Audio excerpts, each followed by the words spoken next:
On a rencontré des énergumènes, des Pokémon rares. Ah ouais, très rare même. Ça c'est super drôle parce que le mec pour te mettre en confiance, tu sais, bon voilà, tu vois, il te prépare comme ça. Il te dit mais nous on est des mecs bien parce que dans la même zone, il y a d'autres mecs chez nous en Ukraine qui ont fait quoi? Ils ont levé de l'argent, puis ils ont pris la mallette et ils se sont barrés. Et là on se regarde avec les deux autres, on se dit mais en fait c'est exactement ce qu'ils sont en train d'essayer de faire avec nous là.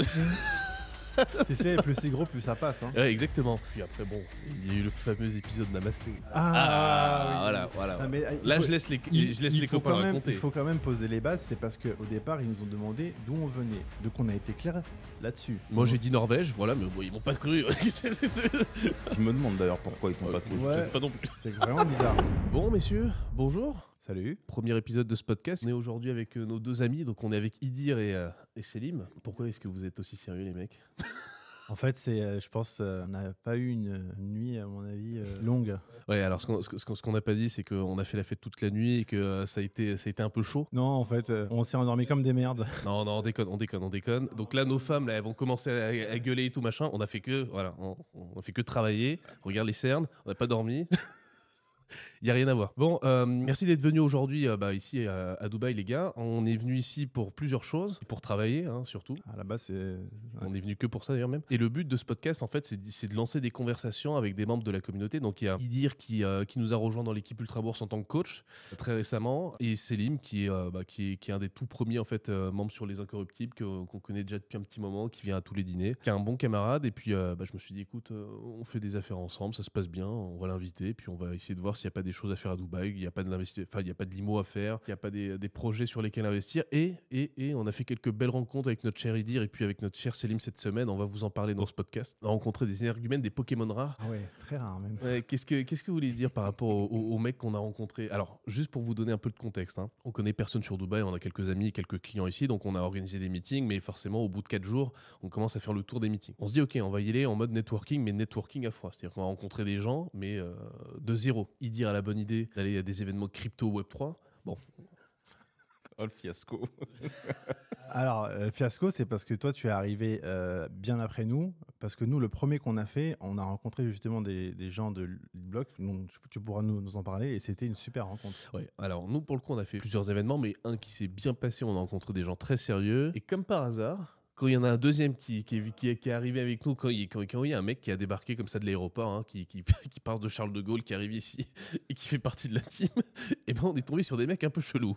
Est-ce que tu peux nous raconter, mon cher Selim, ce qu'on a expérimenté, ce qu'on a vu? Ça commençait bien parce que le cadre était quand même super agréable. C'était le Porsche Café, Ouais, c'était pas mal. Ouais. près de la marina, à l'intérieur, des belles pièces du musée Porsche. Vraiment un endroit sympa, style industriel. Beau châssis, belle carrosserie. Exactement. On monte sur la mezzanine et puis là, on s'assoit. Bon, on voulait juste au début s'installer, prendre un peu la température. Et puis, 2 Pokémon rares se présentent à nous qu'on n'avait pas encore dans notre Pokédex. Bon, la discussion s'engage et puis on comprend assez rapidement que les mecs prétendent faire du Web3 dans le monde de la crypto. Moi, j'ai toujours pas compris ce qu'ils font, les mecs. Hein. J'ai toujours pas compris.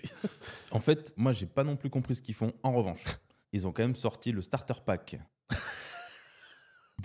De l'escroc. de l'escroc, crypto, blockchain, métaverse, Web3. Web3, NFT. NFT et Boîte dans le Delaware. Delaware. Delaware. Donc là, Et il y a aussi une autre dinguerie. Attends. Ah oui, putain.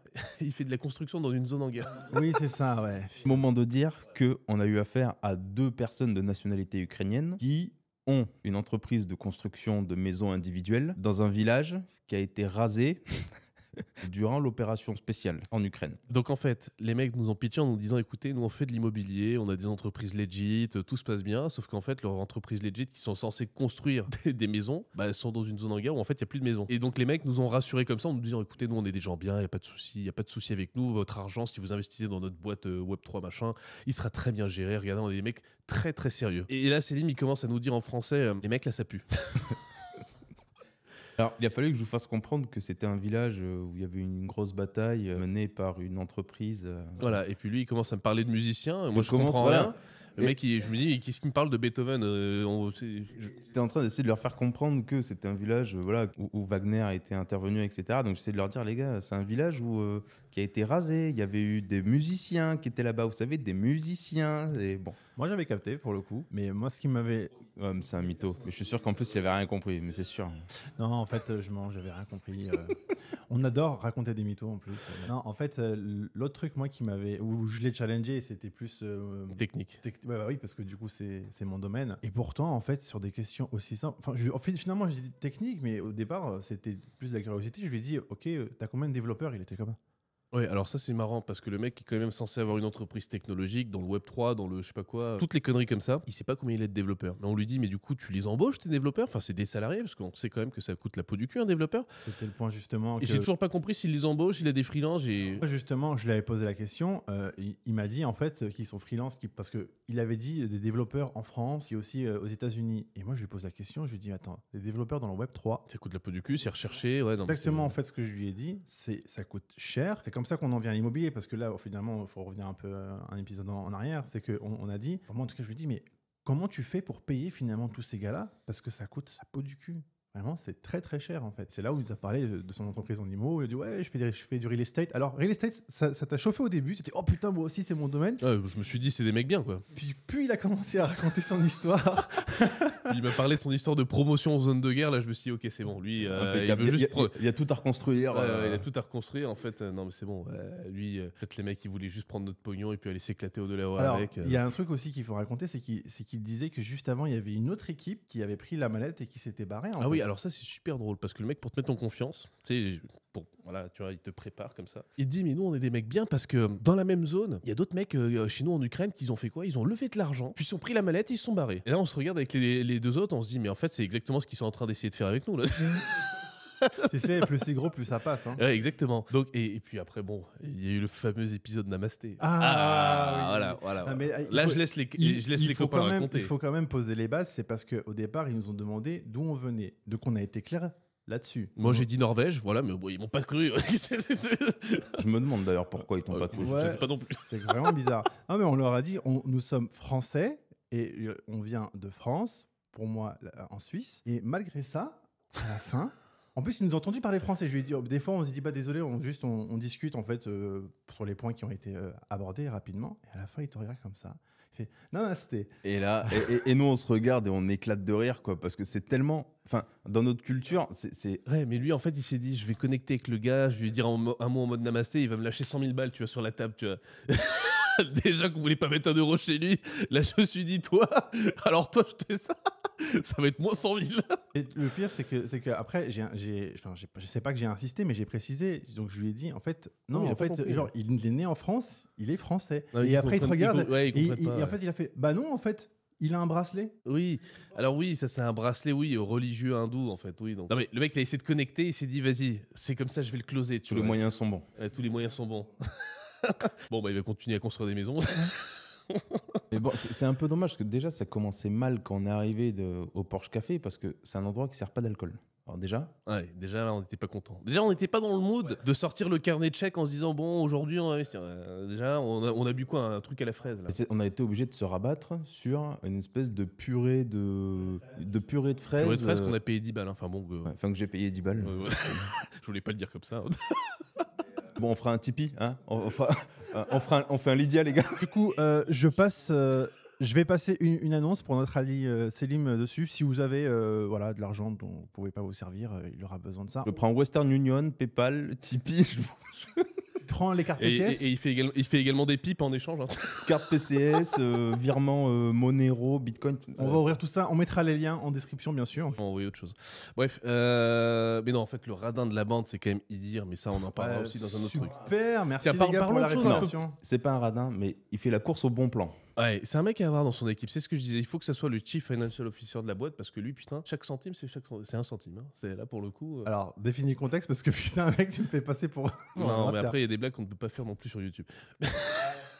Si on parlait des choses qui si on parlait des choses qui se passent bien un peu dans la vie quand même, parce qu'il y a des belles choses quand même qui se sont passées. D'ailleurs, c'est vrai qu'on a commencé par finalement on a commencé par ce petit quart d'heure, c'était un peu mitigé. Faudrait parler de quelque chose qui nous a quand même chauffé. Et ben parlons des partenaires des VC qu'on a rencontrés. Alors, on a été à un autre événement crypto Web3, mais pour le coup, il y a des acteurs quand même qui étaient beaucoup plus sérieux. Alors, c'est marrant parce que dans cet événement-là, il y avait des porteurs de projets de crypto Web3, donc des mecs de tout pays, Afrique du Sud, Dubaï, Inde, il y en a vraiment partout. Et il y avait des investisseurs. C'est marrant parce qu'à un moment donné, pendant l'événement, il y a un mec qui se lève et qui commence à gueuler parce que du coup, il y avait des investisseurs qui parlaient en fait. Il y en avait 4. Il y a un mec qui se lève et qui dit « Mais de toute façon, les investisseurs, c'est toujours la même chose. On leur montre le projet et ils donnent jamais l'argent. On en a marre. » Et il commence à faire une grève. Et puis t'as tous les autres comme ça qui se lèvent dans la salle. « Oui, c'est vrai, on n'a jamais d'argent pour nos projets, machin. » On s'est dit, c'est quoi? C'est une réunion de la CGT des crypto Web3? C'est quoi ce délire, tu vois? Et ça partait vraiment en manifestation. Mais c'était drôle.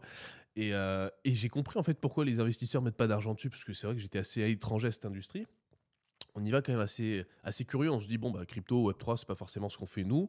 Acheter des tokens, pas forcément. Et investir dans des boîtes qui font ça, moi, ça me chauffe. Bah, en fait, quand tu vois les mecs qui portent des projets dans le crypto et la Web3, effectivement, t'as pas envie de donner d'argent. Parce que soit les mecs, ils viennent avec des yeux, t'as l'impression qu'ils vont te prendre l'argent, ton rein, ta bagnole. Et pourquoi pas même, tu vois ce que je veux dire, soit tu comprends rien à leur projet, mais il est révolutionnaire en fait. Tu vois, c'est censé changer le monde, mais en fait, j'ai toujours pas compris ce que c'était en 30 minutes de conversation.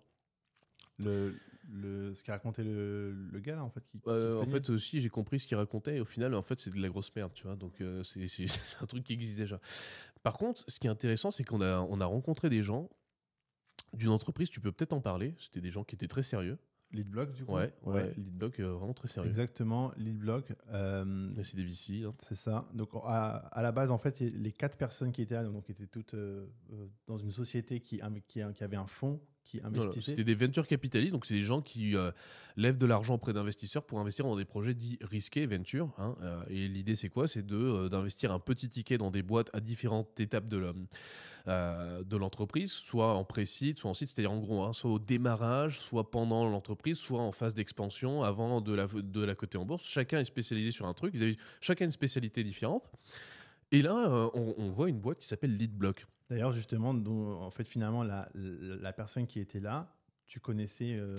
Alors, c'est marrant parce que Leadblock, du coup, il y avait une personne que j'ai rencontrée à New York en 2017, c'est ça? Même pas, 2015, je crois. Hein. Ouais, 2015, je pensais que c'était 2017, mais 2015, totalement par hasard, un Français qui était là-bas et qui bossait qui bossait à Londres et qui était sur New York pour le boulot, qui bossait à Goldman Sachs à l'époque. Et moi, j'étais là-bas juste pour les vacances. Et cette personne-là, on s'est revu quelques années après. Et il m'a dit, bah écoute, j'ai quitté la banque et j'ai monté une entreprise justement, un espèce de fonds pour investir dans les nouvelles technologies, notamment le Web 3. Et ces mecs-là, en fait, sont quand même très brillants parce qu'ils ont investi dans des beaux projets comme Bitpanda, voilà. Ouais.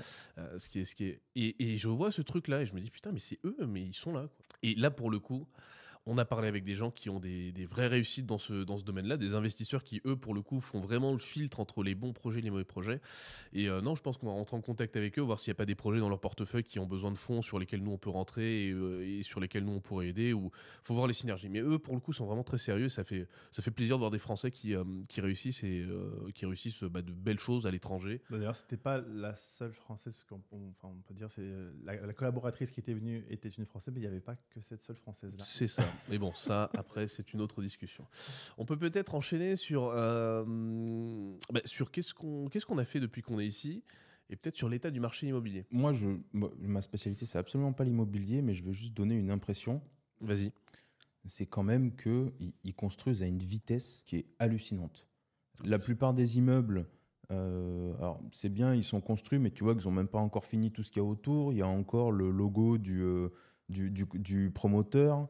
Donc ici c'est Emar, Damac ou Damac grosso modo. Ouais, c'est les deux plus donc, gros. Au début tu te dis Emar ils ont plusieurs tours, ils ont plusieurs bureaux. Bah après au bout d'un moment tu comprends qu'en fait non, c'est le promoteur et c'est pour ça que il est partout que tu vois partout le Des logo. projets d'enculés. Hein, il y a des trucs. Hein. Ah ouais, il y a des trucs incroyables. Et après il y a quelque chose que j'ai découvert ici, c'est le démarchage dans la rue pour l'immobilier. Vous avez vu avec les petites cahutes là, avec ces jolies jeunes femmes qui ont le... Ta femme regarde le podcast. Elle parle pas français, donc c'est pas grave. C'est parfait. Elle utilisera les sous-titres, les traductions automatiques de YouTube. Par YouTube.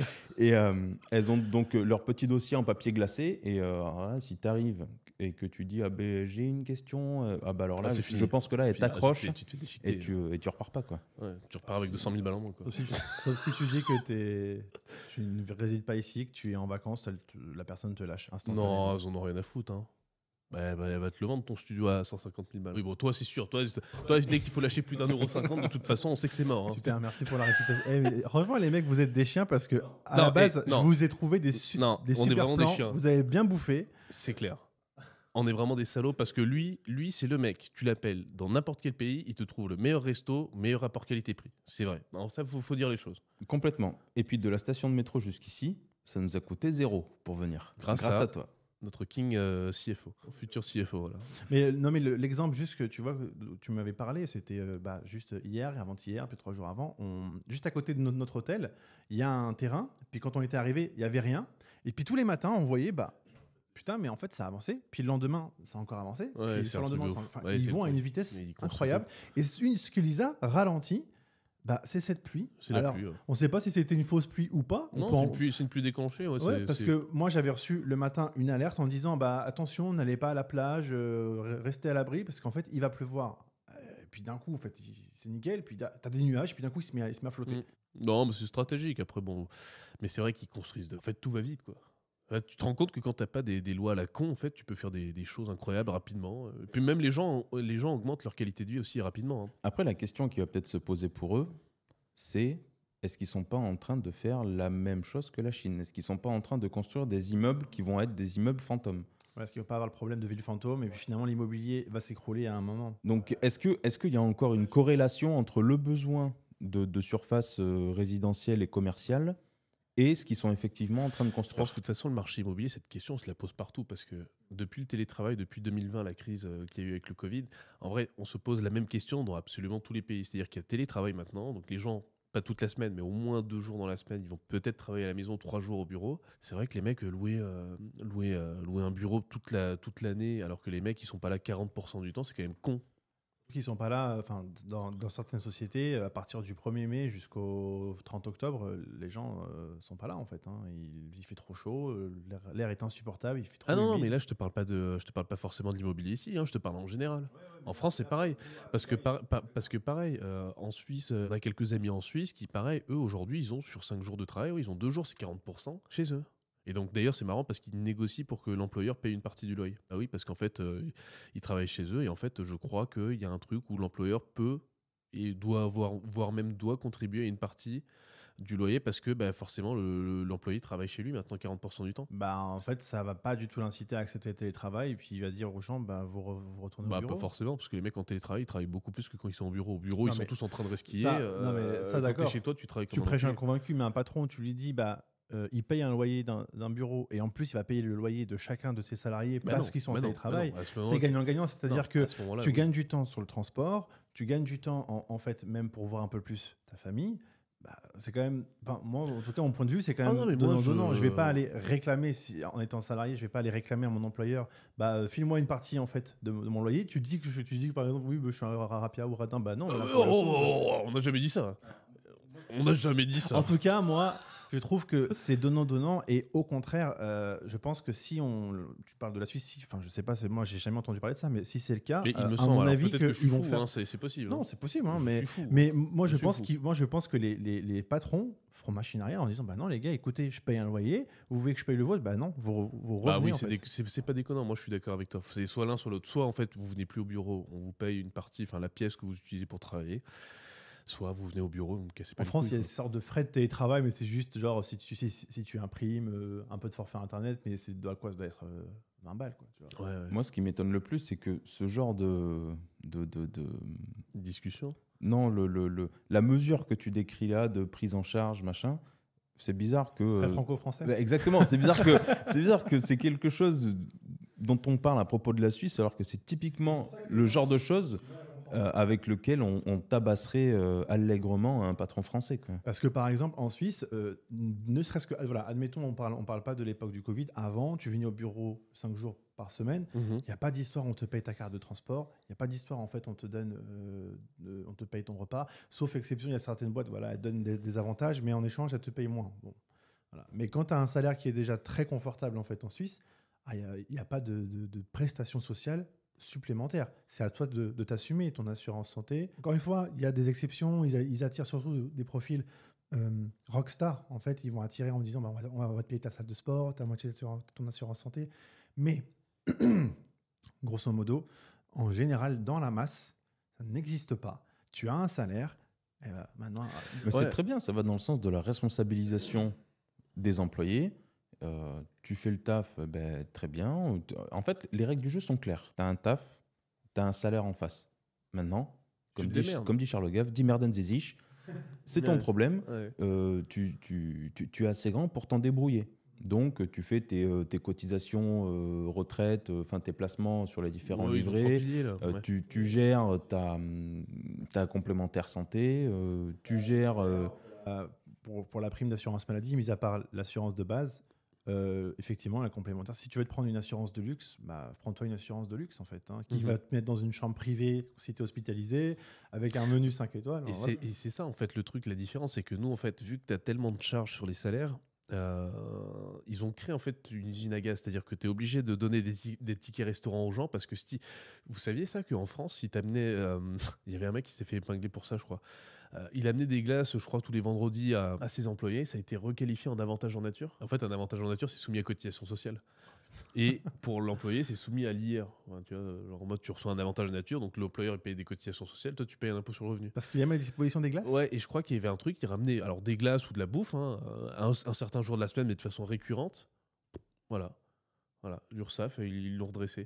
Et donc en fait, tu te dis, bah, c'est pas les patrons qui sont des enculés. À un moment donné, si tu veux être gentil avec les gens qui bossent avec toi, bah, tu te fais défoncer. Donc à un moment donné, bah, tu leur donnes des tickets resto, tu te dis démerde-toi. Enfin, tu vois, t'es obligé de faire des trucs comme ça parce qu'en fait, on a créé, je sais pas, un espèce de millefeuille. Ouais, mais justement, le millefeuille, quand tu vas jusqu'au bout, alors tu crées alors, tu as un problème il y a le problème que tu décris. Donc, tu crées des tickets resto. Mais le patron, les tickets resto, ça ne l'avantage pas. Donc, l'État va créer une incitation fiscale pour les tickets resto. Et en fait, au fur et à mesure, tu t'aperçois que finalement, la responsabilité est diffuse à tous les niveaux. Et in fine, bah, c'est l'État qui paye. Toujours. C'est toujours l'État qui paye. C'est pareil pour les chèques cadeaux. Alors, quand tu as une collaboratrice, par exemple, qui vient d'accoucher, l'entreprise a possibilité de donner un carnet de chèques cadeaux. Alors, je crois que c'est plafonné pour ne pas être soumis à cotisation. Je crois que c'est plafonné à 100 € ou 150 € peut-être. Il ne faudrait pas qu'elle soit trop heureuse, quoi. Et voilà, mais pareil, ça c'est déductible. Enfin, il y a un schéma fiscal qui permet de le déduire. Enfin, au bout d'un moment, si on faisait un grand nettoyage de printemps et qu'on avait des taux qui soient uniques mais faibles, tout le monde participe. Tout le monde on pourrait faire comme à l'île Maurice ou dans ces pays-là. Tu fais un truc, je sais pas, à Maurice, je crois que c'est 15-15-15 tout le temps en fait. C'est 15% IS, 15% IR, 15% dividende. Bah voilà, pourquoi on ferait pas une flat tax? Je dis une bêtise, on n'est pas Maurice, donc forcément c'est voilà, un truc genre 20-20-20, tu vois. Ouais. Ou 25-25-25, j'en sais rien, tu vois. Mais un truc simple. Pas avec 10 000 tranches, pas avec 10 000 conneries. Un truc simple. Et on pourra en revenir à toutes ces prestations. Finalement, ça devient un millefeuille, en fait, tout ça. Alors que finalement, si tu payais déjà bien les gens, tu n'aurais pas besoin. Alors non, c'est pas une question de payer bien les gens. C'est entre l'argent qui est sorti par l'employeur et l'argent qui est touché par l'employé, bah, il y a quelqu'un qui a bouffé toute la moitié, en fait. Ouais, après, moi, donc c'est pas une question de bien payer les gens. D'accord, je suis pas allé au bout, en fait, de ma réflexion. Va au bout de ta réflexion, vas-y. On te laisse. Non, mais en fait, du coup, pour faire le parallèle avec la Suisse, mais là où je suis d'accord, c'est qu'il y a effectivement les salaires qui sont méga chargés. Et finalement, le salarié, lui, il pense qu'il est chargé que pour lui, mais finalement, il y a le brut, mais les gens appellent le super brut, mais en réalité, c'est son salaire à lui. Quand vous voyez sur votre fiche de paye, tout en bas à droite, il y a un champ où c'est écrit « total versé par l'employeur » et c'est le salaire réel au final. Donc, les gars qui sont payés 2200 € net, mais que le total est à 5 000, en fait, 5 000, c'est leur salaire à eux. Donc, mon point, c'est que si effectivement, il y avait une plus grosse partie peut-être qui pouvait être reversée finalement aux salariés, peut-être qu'il y aurait moins eu besoin de tout ça. Je préférerais, je sais pas, si je payais 2005, je préférerais toucher les 5 000 et qu'on me dise, maintenant, tu te débrouilles. Des merdes zizi. Voilà, tu es assez grand, tu gères selon tes besoins. Et c'est ça dont on voulait discuter, c'est pas con. Sur les 5 000 €, quand tu regardes, enfin sur tes 2 000 €, on s'en fout, 2 000, 2 500 € net, quand tu regardes la feuille de l'URSSAF, parce qu'il y a un truc que vous pouvez faire vous derrière votre écran, là, si vous pouvez le faire tout de suite, d'ailleurs, c'est vraiment intéressant. Si vous allez sur salairebrutnet.fr ou je sais plus quoi, là, salairebrutnet, le site de l'URSSAF, par contre, le vrai site de l'URSSAF, Vous mettez le salaire net que vous touchez et puis juste en bas, il va vous montrer les cotisations que vous payez. Donc vous voyez qu'en fait, sur votre brut, il y a une grosse partie qui part justement pour la retraite, 1000 balles, hein, sur un salaire de 2000 et quelques, il y a au moins 1000 balles qui partent entre le brut et le net. Hein. 2000 et quelques net, ça fait à peu près 4000, 4500 brut, si ce n'est un peu plus. Il y a 1000 euros déjà qui sont pris qui vont au système de retraite. Voilà, système de retraite, hein, travailler jusqu'à 75 ans bientôt, pour toucher 800 euros, hein, ça va être ça. Donc déjà, il y a 1000 balles tous les mois qui sont foutus en l'air. Ensuite, il y a une autre grosse partie de l'argent. Bon, là, vous allez rigoler, mais c'est tout ce qui est cotisation sociale, aide sociale, machin, truc, bidule, chouette. Ça, on peut faire une économie. Et ensuite, enfin, il y a tout ce qui est maladie. Et ce qu'on disait, la différence avec la Suisse, c'est que la Suisse, bon, bah, tu as le brut. Il y a une partie qui part pour la retraite, mais justement, c'est là où c'est bien fait, c'est qu'il y a une partie qui part justement pour ta retraite, mais tu as un pouvoir sur ta retraite. Est-ce que tu peux nous expliquer comment est-ce que ça fonctionne? Oui, donc en fait, en Suisse, donc, il y a un système de piliers. Je vais parler seulement des 2 premiers, puisque le 3e est facultatif, mais je pourrais étayer là-dessus. Donc le premier, c'est ce qu'on appelle l'AVS, Assurance Vieillesse Solidarité. Donc là, c'est le même système par répartition en France. Donc en fait, en Suisse, ils ne se sont pas dit on va faire un gros système par répartition. On va prendre en fait le bon côté de chacun. Donc le premier, c'est le pilier solidarité, où on met tous en fait dans le pot. Il n'est pas à nous, c'est un pot commun. C'est comme à l'église, quoi. Allez hop, Voilà. commune. Et donc de ça, en fait, ça permet de payer les retraites de monsieur, madame, tout le monde. Et ça aussi, ça va permettre de payer la nôtre à condition d'avoir des annuités complètes. Je sais plus combien, ça doit être 45 ans, quelque chose comme ça. Et donc du coup, ça, grosso modo, si tu vas jusqu'au bout, tu vas avoir 2000, 2200 francs maintenant. Dans X temps, peut-être on aura moins, peut-être on parle de 1500, 1800. Bon, voilà.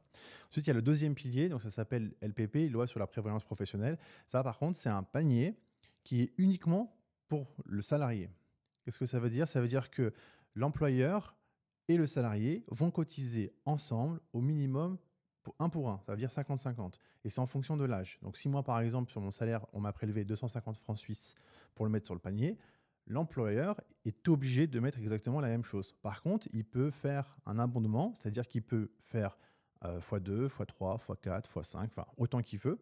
Et donc ça, c'est pas de l'argent qui va être au final taxé maintenant, il va être taxé au moment où on va vouloir le sortir. C'est normal, c'est de l'argent dont on n'a pas bénéficié. L'avantage de ce deuxième pilier, alors à l'instant où on est toujours chez l'employeur, cet argent ne travaille quasiment pas, c'est à 0,01%, c'est naze.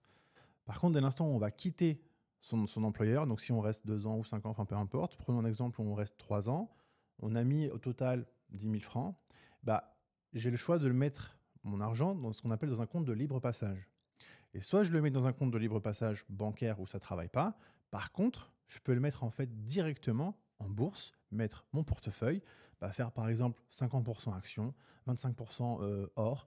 Et il y a même des sociétés qui proposent de mettre un maximum, par contre, de 5% en crypto. C'est même possible. Non, mais tu te rends compte, ça fracasse. Tu te rends compte, ça voudrait dire que sur une carrière complète, en fait, non, mais c'est stylé. Avec le jeu des intérêts composés sur 35 ans ou 40 ans, en fait, tu ressors. En fait, peut-être que tu auras gagné plus sur ton compte retraite qu'en salaire tout au long de ta carrière, quoi. Ouais, parce que vu que la bourse, de toute façon, est croissante tout le temps. Et il y a le troisième pilier, je vais en dire un mot. Le fameux facultatif, voilà, du coup. Un mot rapidement. Le troisième pilier a été créé pour pallier justement au fait que le premier et le deuxième ne puissent ne pas te suffire, surtout si tu passes ta retraite en Suisse. Parce qu'on le rappelle, on a peut-être des salaires élevés. C'est un pays quand même où le coût de la vie reste 2 aussi fois plus cher qu'en France. Voilà.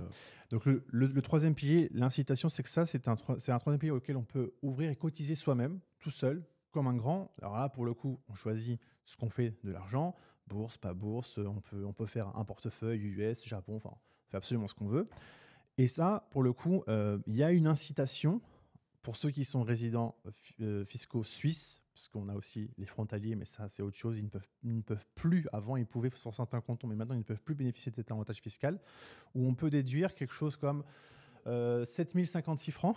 Mais moi, Par an. Oui, par an. Moi, quand je suis arrivé en Suisse, on était à 6 000 et quelques. Donc, chaque année, de toute façon. Oui, ça se revalorise avec l'inflation. Exactement, c'est rehaussé. Donc, ça veut dire que chaque année, dès que vous mettez 7K, vous déduisez 7K, finalement, de l'IR. De votre salaire. Ça déchire.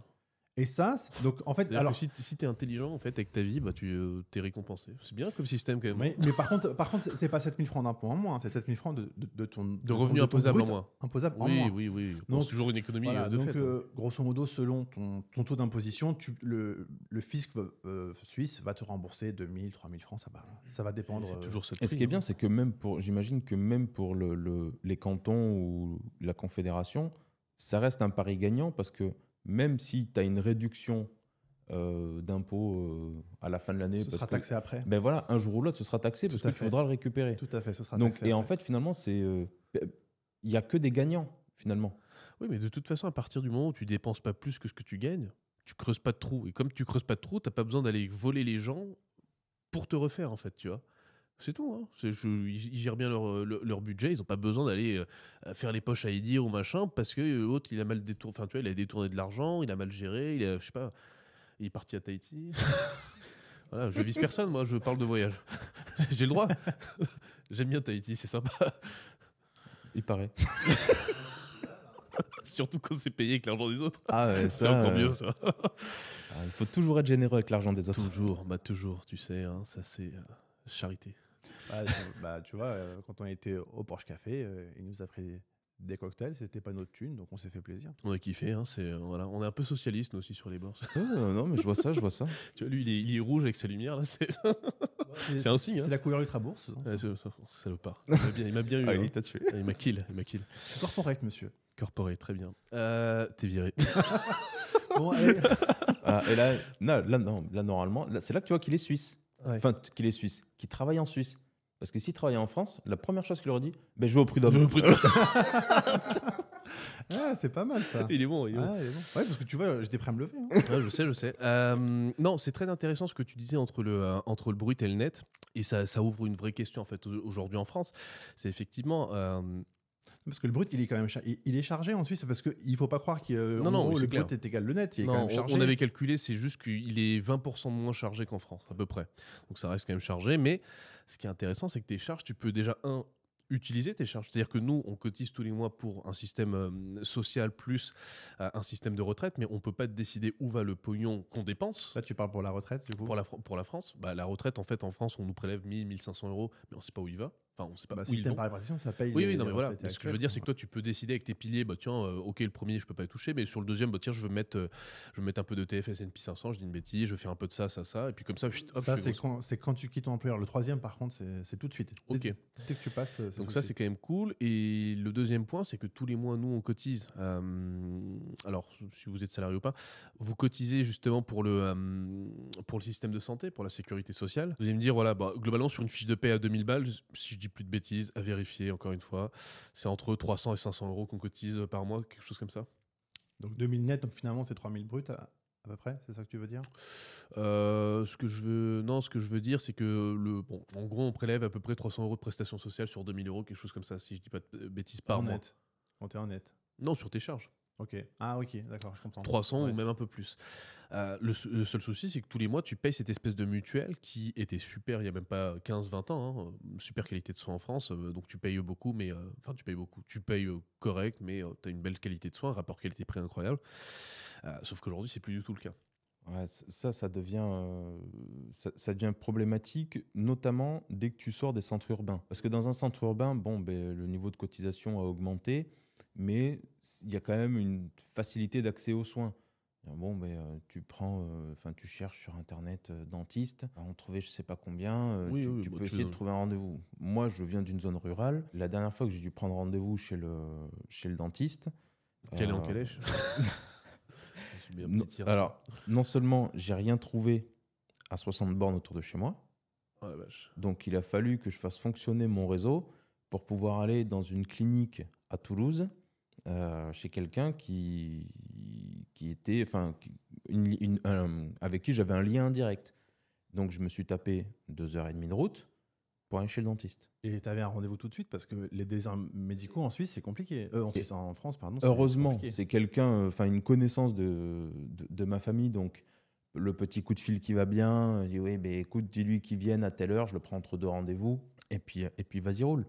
Mais sinon, Bah en fait, sinon, j'étais bon pour attendre que ça devienne intenable et être contraint d'aller aux urgences. Et même en plus, essaye d'aller aux urgences maintenant. Donc, c'est vraiment compliqué. Et ce qui était avant unique, enfin, ça a toujours été compliqué de prendre certains rendez-vous, l'ophtalmo, ce genre de choses. Ouais, c'est normal. Mais avant, ça concernait que ces spécialités-là. Maintenant, pour prendre rendez-vous chez le généraliste, ça devient aussi un peu tendu. Donc, Ouais, on parce part que sur tu- un parce délai que- d'attente d'une semaine à peu Ouais, près. parce que aussi les Une mecs. semaine. Oh bah ça va, t'es gentil. Juste à côté, ce qu'on appelle la France voisine en Suisse romande, en Haute-Savoie. Déjà les médecins, tu vas les appeler, ils te disent est-ce que vous êtes déjà patient? Bah non. On Je suis prend nouveau plus de patient. nouveaux On prend plus de nouveaux patients, patients. Et quand c'est ton médecin traitant, tu as, selon les médecins, 1 à 2 mois d'attente. Et pour les dentistes, c'est 8 à 9 mois d'attente. C'est vraiment une dinguerie. Hein. Donc, quand tu es frontalier, bah, ça va, parce que tu peux choisir d'avoir une assurance en France, CMU, tu cotises, ou alors tu prends une assurance en Suisse, bah, tu vas en Suisse, tu passes la frontière. Il y a plein de frontaliers qui font exprès de prendre l'assurance suisse pour aller se soigner en Suisse. C'est pas normal. Ouais, et c'est exactement ce qu'on disait, c'est que du coup, quand tu regardes ta fiche entre le brut et le net et toutes les cotisations que tu payes, il y a plein de gens qui te disent effectivement, quand vous vivez à l'étranger, je sais pas, tu veux aller vivre, je te dis une bêtise, au Maroc, aux Philippines, tout ce que tu veux, tu vas devoir payer tous les mois en fait une mutuelle, les soins ne seront plus gratuits. Tu pars, tu quittes les sacro-saints soins gratuits. Ouais, mais attends, en fait, tes soins sont pas gratuits parce qu'à partir du moment où tu travailles, de toute façon, tu les payais. C'est juste que tu le savais pas, tu regardais pas ta fiche de paye, tu faisais pas attention, mais en fait, tous les mois, tu les payais. Ça coûtait entre 300 et 500 balles en fonction des salaires que vous payez. Si ce n'est un peu plus, parce que de toute façon, plus tu gagnes en France, plus tu payes. Oui. Et quand tu fais le comparatif, une mutuelle privée, ça va être à peu près voilà, entre 500 et 700 euros par mois pour un truc premium, bien, machin. Ça peut être plus de 1000 balles, mais là, c'est vraiment, tu prends toutes tes options. En soi, si tu avais un gros salaire ou des gros salaires en France, ça revient au même. Moi, j'ai fait le calcul, c'est quasiment la même chose, à quelques euros près, et tu as une meilleure qualité de soins, logiquement. Donc, c'est des choses aussi qui se réfléchissent. C'est parce que tu vois, tout est gratuit, donc c'est bon, je reste ici. Ouais, non, bah, des fois, mieux vaut payer peut-être 100 euros de plus par mois, mais t'as l'esprit tranquille, t'as un rendez-vous chez le médecin, effectivement, t'y vas. Et nous, j'ai une anecdote dans ma famille. Quelqu'un de ma famille, donc du coup, va aux urgences, c'était quand on est en quoi? On est en novembre, là? Ouais, octobre, quelque chose comme ça, début octobre. Mal au ventre. Personne âgée, ouais, entre 65 et 75 ans, donc dans ces eaux-là, va aux urgences. Ils attendent déjà 3-4 heures en salle d'attente. Le mec, il est comme ça, en train de crever. Et puis la nana des urgences lui dit sur une échelle de 1 à 10, votre douleur, elle est où? Alors, du coup, la personne lui dit bah écoutez, là, je suis à 10. Et c'est quelqu'un qui se plaint jamais. En plus, tu sais, c'est les vieux de la vieille, à l'ancienne, en mode je vais jamais chez le docteur, à part quand ils sont en train de crever. Quoi. Non, là, vraiment, c'est 10. Ouais, mais vous savez, c'est subjectif, 10, tout le monde nous dit ça. Pourquoi Ouais, elle non, pose je la pense. question alors? Mais je sais pas, elle est conne. Mais elle est littéralement conne.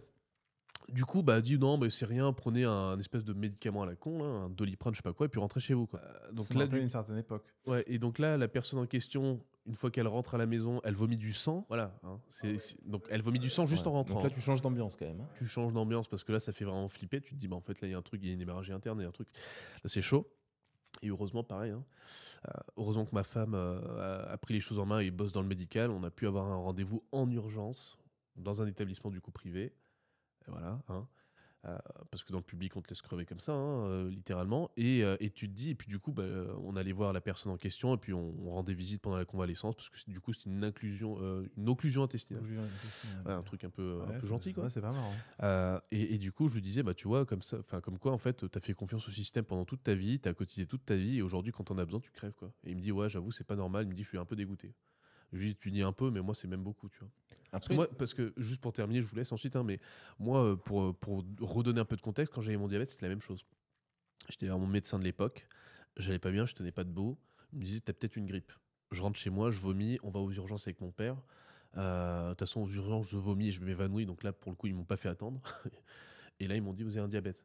Donc, cette expérience-là, je veux bien la croire, en fait, et au-delà juste de quelqu'un de mon entourage qui l'a vécu, parce que moi-même, je l'ai vécu quand j'ai eu le diabète, quand on me l'a diagnostiqué. Et je suis sûr qu'il y a plein d'autres gens. Et encore, moi, c'était dans une ville, tu vois, Melun, donc ça va, ça reste quand même une ville, bon, il y a du monde, tu vois. C'était chez mes parents. Heureusement que tu étais jeune, parce qu'on t'avait dit, je crois que selon l'âge. Oui, moi, c'était mort. J'avais 22 ans, j'avais 5 grammes de sucre dans le sang. Il m'a dit que c'était parce que j'étais jeune, le corps a survécu, mais j'avais 40 ans, c'était AVC, c'était fini. Mais ce que je veux dire par là, c'est qu'effectivement, là, dans les zones reculées ou les zones rurales, à mon avis, mais c'est chaud, quoi.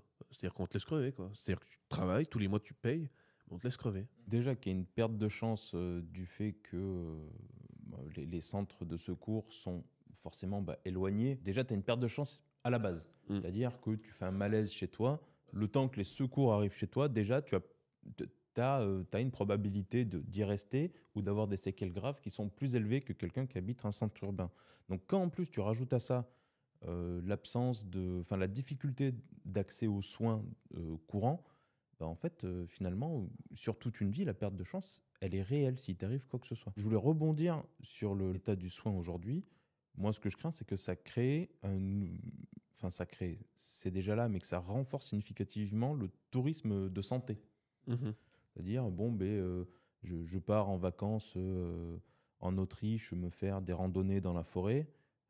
J'en profiterai bien pour aller me faire changer un bridge, refaire mes lunettes, et voilà, quoi. Ça, je pense que ça va devenir de plus en plus important, surtout pour les classes moyennes supérieures et aisées. Profiter des vacances pour faire tout ce qu'il y a à faire. Ouais, mais même pas besoin d'aller les classes supérieures. J'ai moi dans mon entourage des gens qui sont allés en Europe de l'Est, à Budapest, pour les dents. Ils avaient des rendez-vous tous les 3 mois. Donc, puis après, voilà, c'est bon. Le problème était réglé. Après, ça peut arriver aussi ceux qui ont par exemple de la famille en Afrique du Nord qui vont en vacances souvent au Maroc, Algérie ou Tunisie, ils vont là-bas, ils en profitent pour faire ce qu'ils ont à faire au niveau des dentistes ou ce genre de choses. Donc c'est déjà le cas au final, c'est déjà acté.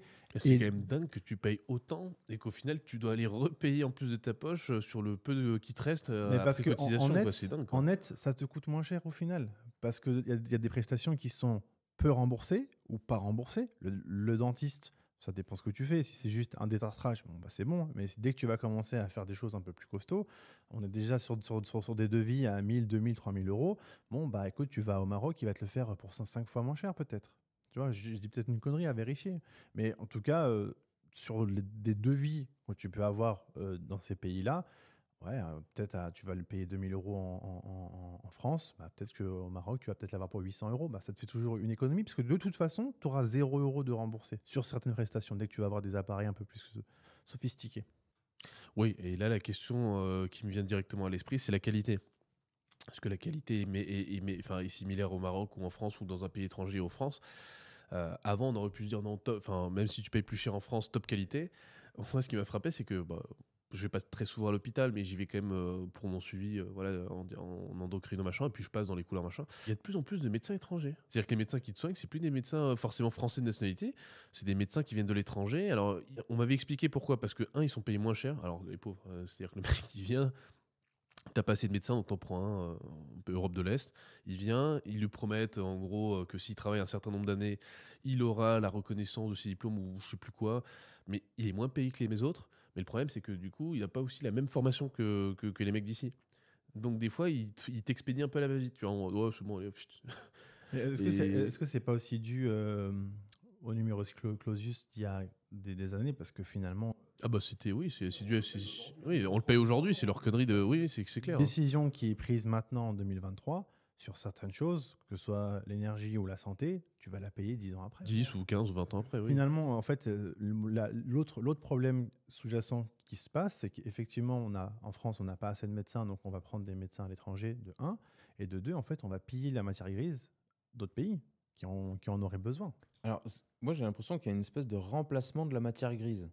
C'est-à-dire qu'on a, pas que dans le monde de la santé, mais on a des brillants ingénieurs, des brillants médecins, etc., qui en France atteignent un niveau où en fait on leur dit bon écoute, on n'a pas de pognon pour tes conneries. Donc ils partent aux États-Unis. Donc Suisse, les mecs, etc., ils se barrent. Soit ils se barrent Suisse, États-Unis, Canada, ou alors ils font le pari du Grand Sud, futur BRICS, donc BRICS plus, etc. J'ai compris, ouais. Pari d'avenir. Mais le problème, c'est que cette matière grise que nous on a perdue, on est obligé de la remplacer par une autre matière grise. Donc là, on se met à piller entre guillemets la matière grise. Non, pas le choix. Oui. Afrique subsaharienne, Afrique du Nord, etc. Et donc, eux se retrouvent dans une situation où ils n'ont pas la possibilité de remplacer cette matière grise. Après, c'est un calcul économique qui a du sens. Le mec qui est médecin en Afrique, il va gagner plus de thunes en Europe, il y va. Et le mec qui est en Europe qui gagne pas assez de thunes parce que son pays est socialiste, communiste, il va être dans un pays libéral et il va se faire de la thune. C'est logique quand on réfléchit. Mais c'est à nous de juste rendre le jeu logique pour que ces gens-là reviennent, en fait, c'est tout. C'est juste de se dire, ok, nos règles sont tellement débiles que les mecs qui sont bons chez nous, qu'on a payé en plus, parce qu'en vrai, c'est des infrastructures françaises, d'éducation française, donc c'est de l'argent public. Oui. Ce capital humain, en fait, on pourrait le récupérer en se disant, ok, bah, il y a tout ça de règles, je prends la moitié, chut, par là, il reste plus que la moitié, ils vont revenir, tu vois. Et ça sera plus logique pour eux, bah, ça fera sens économiquement. Et en vrai, la France, c'est quand même un pays qui est très agréable à vivre. Donc, c'est pas la qualité de vie qui quitte. Enfin, en tout cas, c'est pas le paysage, c'est pas la culture. Ça peut être la sécurité et la thune. Bon, ça s'entend. Non, c'est on un leur sentiment d'insécurité que tu ressens. C'est un sentiment. Donc, on leur redonne au moins la thune, la sécurité viendra, tu vois. Enfin, bon, je suppose. Mais parce que, pour revenir sur ce que tu dis, il y a une différence entre être en sécurité et se sentir en sécurité. C'est une grosse différence. Alors, moi, je suis désolé, je vais bifurquer un petit peu sur la sécurité. Pour le coup, quand tu arrives à Dubaï, il y a pas de, tu te sens pas. Il n'y a pas de négociation, hein, t'es bien. Hein. Tu te sens en bien, sécurité déjà, et je pense que tu es même en sécurité. Exactement. Ah ouais, tu es super. Il suffit de voir le comportement des gens. T'as pas un papier par terre, t'as pas un mégot. C'est propre. T'as pas un mec tu rentres dans le métro, terre, il n'y a pas un mec qui vient juste de pisser. Tu dois faire une murale ouais. dans le métro. Non mais. Ouais. Ou qui chie dans le métro, Voilà, hein, ça arrive aussi. exactement. Hein, c'est vu à Paris. Hein. Donc c'est propre, les gens sont respectueux. Il n'y a pas de. En fait, la plupart des incivilités, elles n'existent pas ici, comme elles n'existent pas dans plein d'autres pays dès que tu pars vers l'Est. Parce que c'est vrai qu'en Europe de l'Est, c'est clean aussi. pour plusieurs raisons, c'est que la première, je pense que c'est tabasser, culturel, mais la deuxième, ouais. c'est qu'effectivement, les forces constabulaires, comme dirait Rougeron, ont ici un pouvoir qui est exorbitant. Et je pense que si tu attrapes en train de jeter ton mégot comme ça dans la rue, je pense que si on te voit, il y a un mec qui va venir t'expliquer à sa manière que ça, il faut pas le faire. Et donc, du coup, tu vas le faire qu'une fois. Ouais, et c'est ce qu'on disait, hein, c'est, je crois, de mémoire, ici à Dubaï, c'est un feu rouge grillé, c'est $2000 d'amende, je crois, un truc comme ça, à vérifier encore, pareil. T'as vu les affiches sur le métro de Dubaï parce que justement, Oui, c'était pareil, ton cas, juste pour boire ou manger. Si tu bois dans le métro à Dubaï, c'est 2000 dirhams. C'est 2000 ou 2000 dirhams. C'est 2000 dirhams. C'est 200. Hein. 200, non, c'est 50 balles, ouais. Ouais, si tu mâches un chewing-gum ou que tu bois dans... Voilà. Si tu mâches un chewing-gum ou que tu bois dans le métro, 50 balles d'amende. Bon, bah, il y a des caméras partout. Et ici, Ah décode oui, pas. Ah oui, C'est- alors là, il y a des caméras absolument Et en fait- partout. Dès que tu lèves la tête partout, tu sois Ouais. n'importe Ouais, où, mais c'est tu cool. lèves la tête. Moi, franchement, en fait, on peut parler, chialer, machin. Oui, Big Brother, ce que tu veux. En vrai, quand tu vis, quand tu goûtes à ça, tu dis putain, c'est stylé quand même. T'es tranquille dans la rue, personne t'emmerde, y a pas de souci. Tu peux te balader, oublier ton téléphone, personne va te le voler, ils vont te le rendre. Moi, il y avait un truc, c'est la première fois que j'étais venu à Dubaï quand j'ai habité en 2020. Il y avait un épisode, je te l'avais raconté à toi, je pense. Je suis allé dans un petit. Donc, je faisais mon truc pour le visa travailleur. Là, on était parti faire les visites médicales, machin. Je vais dans une boutique pour m'acheter un truc pour me resucrer parce que j'étais en hypoglycémie. Et tu sais, j'étais pas bien, j'étais là comme ça, machin, en mode diabétique. Et j'avais une liasse de billets, tu vois. J'avais mon change en fait, tu vois. Je sors de la boutique et en fait j'ai fait tomber ma liasse, mais je m'en suis pas rendu compte. J'étais là en mode en hypo, en train de boire mon coca. Et puis il y avait des mecs du chantier, tu vois, des Bangladais, ils étaient là à l'abri. Le mec il me dit sœur, machin comme ça. Je dis ouais, qu'est-ce qu'il y a, il me veut quoi, tu vois. Il me dit vous avez fait tomber ça. Il me rapporte ma liasse de billets. Alors que le mec, bon, ça se voyait qu'ils avaient pas trop de thunes, tu vois. Je me dis putain, le mec est sympa, tu vois. Bah, du coup je lui ai laissé quand même un petit truc, pas beaucoup non plus, mais j'ai laissé un petit truc. Je dis merci. Bah, t'es radin. Hein. Toi, lui, il aurait rien laissé, lui, tu vois. Non, Et parce puis- que moi, je paye tout en carte. Non, je rigole, c'est pas vrai. Ouais. Et non, j'étais rentré dans la voiture et puis j'avais dit aux gens, parce qu'il y avait d'autres Français, j'ai dit putain, les gars, Ouais. il m'est arrivé un truc de dingue, Ouais, quoi. ouais. Le mec, il m'a rendu mon argent alors qu'il avait pas d'argent. Je dis, mais c'est. C'est fou. Et pour moi, il y a un truc qui ne trompe pas, on en a parlé hier, c'est de tard le soir, de regarder si les femmes prennent toutes seules les transports ou rentrent toutes seules à pied.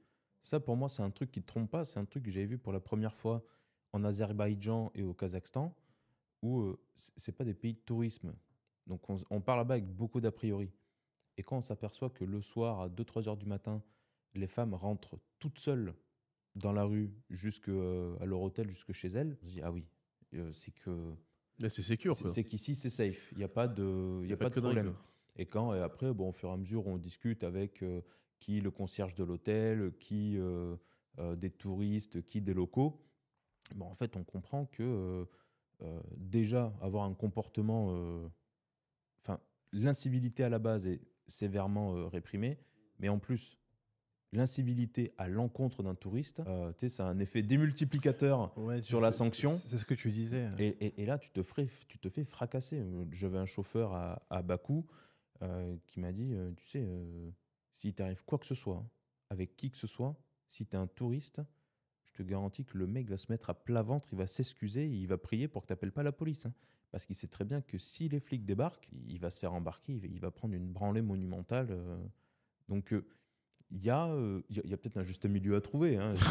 Je dis pas qu'il faut. Non, mais en soi, on s'entend. Il y a une culture aussi du. Ouais, il y a une culture de l'accueil, mais il y a une culture du respect en fait. C'est juste. Mais c'est à l'ancienne en fait. C'est comme quand t'es là dans ta famille, on te tabasse parce que tu fais le con. Bah, au moins, tu fais pas le con après, tu vois.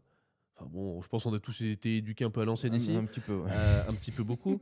Mais au final, nous, on pourra pas faire ça avec nos enfants, avec nos femmes. Hein. Non mais c'est vrai. Moi je sais déjà. Allez, le dérapage. Le dérapage, communication non violente, éducation machin, même pas une fessée, rien. J'ai dit attends, moi si j'avais pas pris des branlés, je serais en train de foutre la merde, je serais en train de faire des roues avant en scooter, moi c'est sûr. Hein. Mais c'est sûr. Moi, c'est parce que je me suis pris des bonnes grosses tartes dans la gueule quand je faisais le con parce que je me disais putain si je fais ça, le daron le soir là, il va me gifler, il va me déchiqueter. Je me dis ok, je vais aller à l'école tranquille, les gars vous pouvez faire des conneries, moi je rentre chez moi. J'ai pas le temps pour ça, tu vois. Mais si j'avais pas eu de père, enfin ou si j'avais eu un père qui me disait juste parce que mes parents ont essayé l'éducation positive. L'éducation positive. Alors, ce qu'il faut savoir, c'est que je viens d'une famille indienne. Vous vous doutez bien que je suis pas norvégien. Ah bon, putain, merde, on s'est fait avoir. Hein. Sur le cul. Les bras m'en tombent. Namasté. Namasté. T'as vu comme il est celui-là. Et non, bah nous, moi j'ai été éduqué à l'indienne. Et à un moment donné, ils se sont dit bon, on va faire comme en France quand même. On va l'envoyer dans sa chambre, on va le punir, tu sais, on va faire un truc tranquille, machin. Donc je fais mes conneries comme d'habitude, hein, j'ai 8 ans, t'es un enfant, turbulent, quoi. machin, je suis un enfant. Et je vois que pendant 1 ou 2 semaines, ils essaient la technique du je t'envoie dans ta chambre, pas de dessert. Oh là là, la branlette maximum, j'ai kiffé cette période. Pendant ces 2 semaines, je me suis dit, mais attends, c'est quoi le deal? C'est-à-dire que je peux faire n'importe quelle bêtise. Juste en gros, je mange pas mon Danone, là, enfin ma danette, je vais dans ma chambre et je fais semblant en fait d'avoir le seum. Et c'est tout. Je dis, mais c'est cool, tu vois, j'ai mes jouets, j'ai mes BD, machin, impeccable, tu vois. Je dis, ah non, putain, mais je voulais ma danette. Tu sais, tu montes comme ça, et puis tu vas game comme ça dans ta chambre, t'es bien. Ma mère, un jour, elle rentre dans ma chambre, elle voit que je suis en train tu vois, de kiffer ma vie avec mes trucs. Elle se dit, ah ouais, d'accord, tu veux jouer, toi. On est revenu au système à l'ancienne, et puis je me suis calmé. Et je me dis, en fait, ce qui est quand même dommage dans cette histoire, c'est que les gosses d'aujourd'hui, on a tous les mêmes femmes. Hein. Je pense qu'à peine on lève la main comme ça, je pense qu'elles-mêmes, elles commencent déjà à nous mettre la patate, tu vois, et c'est déjà terminé. En fait, on ne pourra jamais les éduquer à l'ancienne, on ne pourra jamais leur mettre un cadre autre que hey, tu vas dans ta chambre, tu vois. Parce que si tu vas trop fort dans le truc, bon, toi, t'es marié qu'une Russe, donc c'est peut-être différent. On remarque, toi. Non, toi, tu vas être gentil, toi. Moi, je vais être gentil? Je sais pas, on verra. Ouais, mais bon. On n'a pas de gamin. En fait, le truc, c'est ouais, que. Le truc, c'est que regarde. C'est qu'en fait, moi, ouais, mais on en discute. Vous en discutez avec vos femmes de l'éducation. Oui, bien sûr. De toute façon, faut en discuter. Mais bon, moi, quand j'ai dit que je voulais mettre un minimum de cadre, alors elle imagine que je vais le battre avec une ceinture toute la journée. Tu vois. Je dis, attends, il y a un juste milieu entre. Je vois très bien ce que tu veux dire. Il y a un juste milieu entre être ferme mais gentil, c'est-à-dire en gros, bah, s'il déconne, je vais pas lui mettre une claque, je vais lui dire fermement les choses. C'est vraiment marrant parce que j'ai exactement la même phrase en fait. Je vais dire fermement les choses et à un moment donné, si l'autre il commence à me dire nique ta mère, oui, bah là il va y avoir une autre fermeté. Tu vois, mais ça va pas, il y aura pas de voilà, ça va partir de 0 à 100, tu vois. Ouais, mais c'est marrant parce que j'ai l'impression de m'entendre, c'est exactement ce que je dis. Et alors dès qu'on dit fermeté, les femmes, enfin nos femmes en tout cas, j'ai l'impression que mais le truc c'est que on n'a pas dit être méchant, on a dit être ferme. Ferme. Voilà. C'est pas la même chose, hein. Appliquer la loi. Appliquer la loi. Voilà. La loi existe, on va pas en créer des nouvelles. Mais juste on applique ce qui existe, voilà. Très bien. C'est ça. Parce que moi, je lui ai dit, écoute, tu veux faire ton éducation CNV, mes couilles, là. Enfin, il n'y a pas de souci, tu vois. Moi, je suis preneur de tout, tu vois. Mais regarde comment ça se passe aujourd'hui en France, dans le gouvernement. Enfin, partout où tu donnes trop de liberté sans demander de contrepartie, ça part toujours en couille. Parce que les gens, en fait, tant qu'ils peuvent taper la limite, ils vont la taper. C'est humain, en fait. C'est un comportement, à la limite, même de trader, tu vois. C'est-à-dire que tu vois une faille dans le système et tu vas à fond, quoi, tu vois. Ouais. C'est logique en fait, c'est un cerveau logique. À un moment donné, la faille, il faut la fermer, quoi, tu vois, parce que sinon. C'est un vrai souci. Alors, déjà, moi, j'espère que mes enfants, premièrement, ils ne seront pas communistes. Voilà.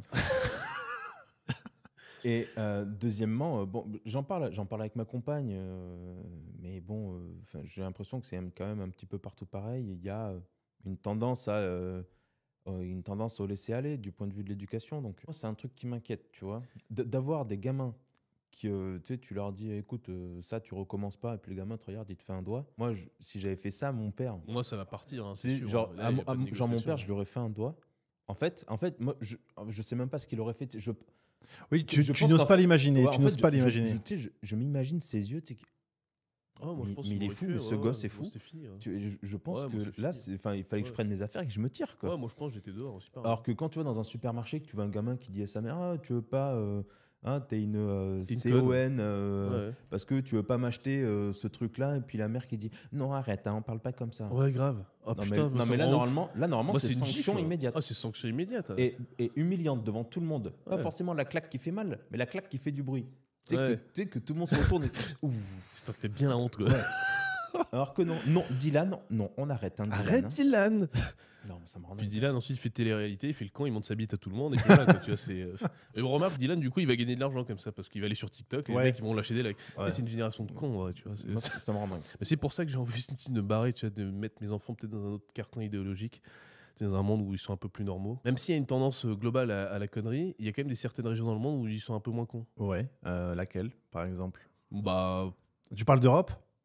en Asie, non mais en Non, mais Asie, je non, pose mais la question. en Asie, très clairement, c'est vrai que moi, quand j'étais en Inde, c'est pas trop le délire. Tu vois. Ils sont plus dans un délire où ils veulent avoir des bonnes notes, enfin, tu vois, un peu comme en Chine, quoi. Oui. C'est performance intellectuelle valorisée, et quand tu fais le débile, t'es un bouffon, en fait. Tu vois. Ah ben moi j'ai hâte de voir le jour où les Chinois arrêteront d'aller dans les universités américaines et les Américains iront se former dans les universités chinoises. Ouais, J'ai ça hâte, risque hein. d'arriver, ouais, ça risque d'arriver.